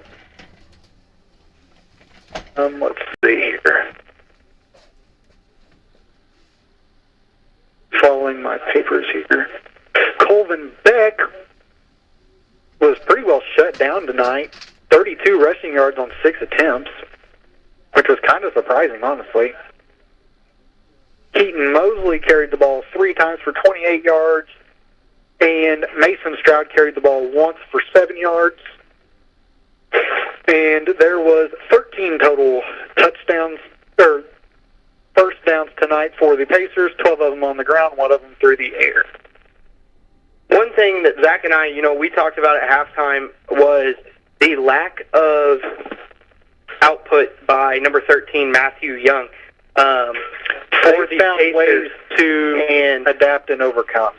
The the Pacers, and he definitely had I would say, the biggest impact in the second half for the Pacers. Had a few big runs for them, and Alex Bailey, hats off to him. He played an incredible game. Through the air, passed the ball pretty well. On the ground, I mean, anytime they needed him to make a play, he did. But we're not here to talk about Switzerland County. We're here to talk about the Lions. I think the turning point in this ball game was the fourth down when we had 12 men in the huddle, where it turned a fourth and goal from the 5 to a fourth and goal from the 10. Yes. I think we would have picked up 5 yards on that play. And it's a 1-point ball game at that point. It's 34-33. You know, the Lions trailed by 1. They score there. That's a momentum shifter. You never know. Switzerland County might come out and fumble the ball. And there was like a minute 45 or something. Yeah, and Switzerland County might come out and fumble the ball. Instead, we end up in 4th and 10.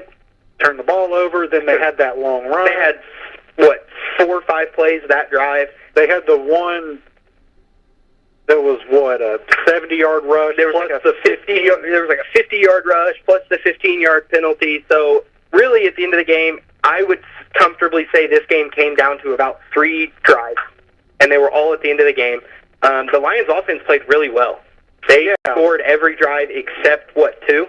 The one we punted, and then the one where we had the final drive. The turnover on downs, yeah. And then the final drive. Well, yeah. But really, I mean, you can't say that the Lions did not play as hard as they could, at least for 3.5 quarters. Once that Switzerland County team scored to go up 41-33, kind of the wind came out of the sails. And I felt like the first half, I feel like this game kind of, in a way, replicated last week. In a way, we came out strong in the first half, but in the second half, we just came out kind of flat. Yeah, and then the opposite happened for the opposing team. The first half, they were flatter than they were in the second half. Yeah, what did we score one time in the second half? All that comes to mind. I think, because we had the punt, which also I think was we would have, by a penalty, right? We had 27 at half, I think, and we had 33 to end the game. So, really, I mean, we talked about it. It was going to be a shootout. At halftime, we talked about who is going to stop the big play first. Ultimately, at the end of the game, Switzerland County stopped the big play first. And you reflect on the scoreboard, a one-score game, 41-33. And the defense for Switzerland County is what showed up tonight. They studied their film.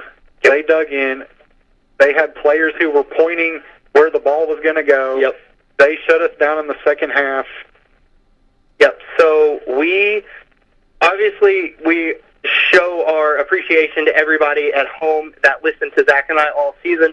And we also want to show giant appreciation to Zach's brother, Ethan, who stopped hanging out with his friends on Friday night to come hang out with us in the press box, take the stats, did the stats for us. Obviously, did a very well job at it. Obviously, like I'm sure Zach said, they're not official stats, but we try to do as best as we can. Ethan does as best as he can. I do the best I can trying to screw up his stats. So we appreciate everybody tuning in for Zach and I's second season. I'm sure there's other people. My first full season. Yeah, Zach's first full season, my second full season. I'm sure there's other people you guys could be listening to, but you choose to spend it with us here on 97.9 WSLM, the Sports Zone. Huge shout-out to Greg and Becky for giving us this opportunity. And they make this job super easy for us. They take care of everything but calling the games on Friday. So all we have to do is show up, pick the equipment up, go to the game, call the game, go home, drop the equipment off. So, but again, our appreciation goes out to you guys for listening to us once again.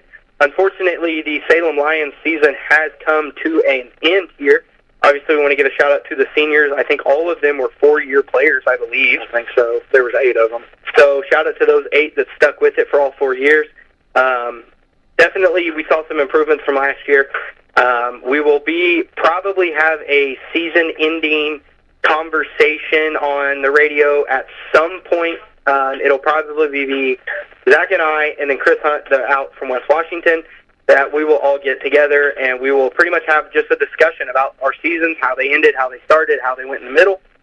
So be on the lookout for that, as that will be shared at some point in the near future. Yeah, we'll post updates somewhere, probably Facebook. Yep.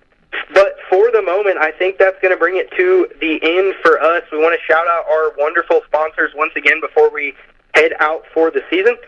John Jones Auto Group, McDonald's of Salem, Salem Crossing, Meadowview Healthcare, Washington County Tire, Schneck Hospital. Papa John's of Salem, Vital Farms, Jason Petmeyer Insurance, Rodney Bruff Insurance, Temple and Temple. But I think that's all we have for tonight, Zach, unless you have something else. Nope, that does it for me. So that brings the Salem Lions 2025 football season to an end here at Switzerland County. Once again, they fell 41-33.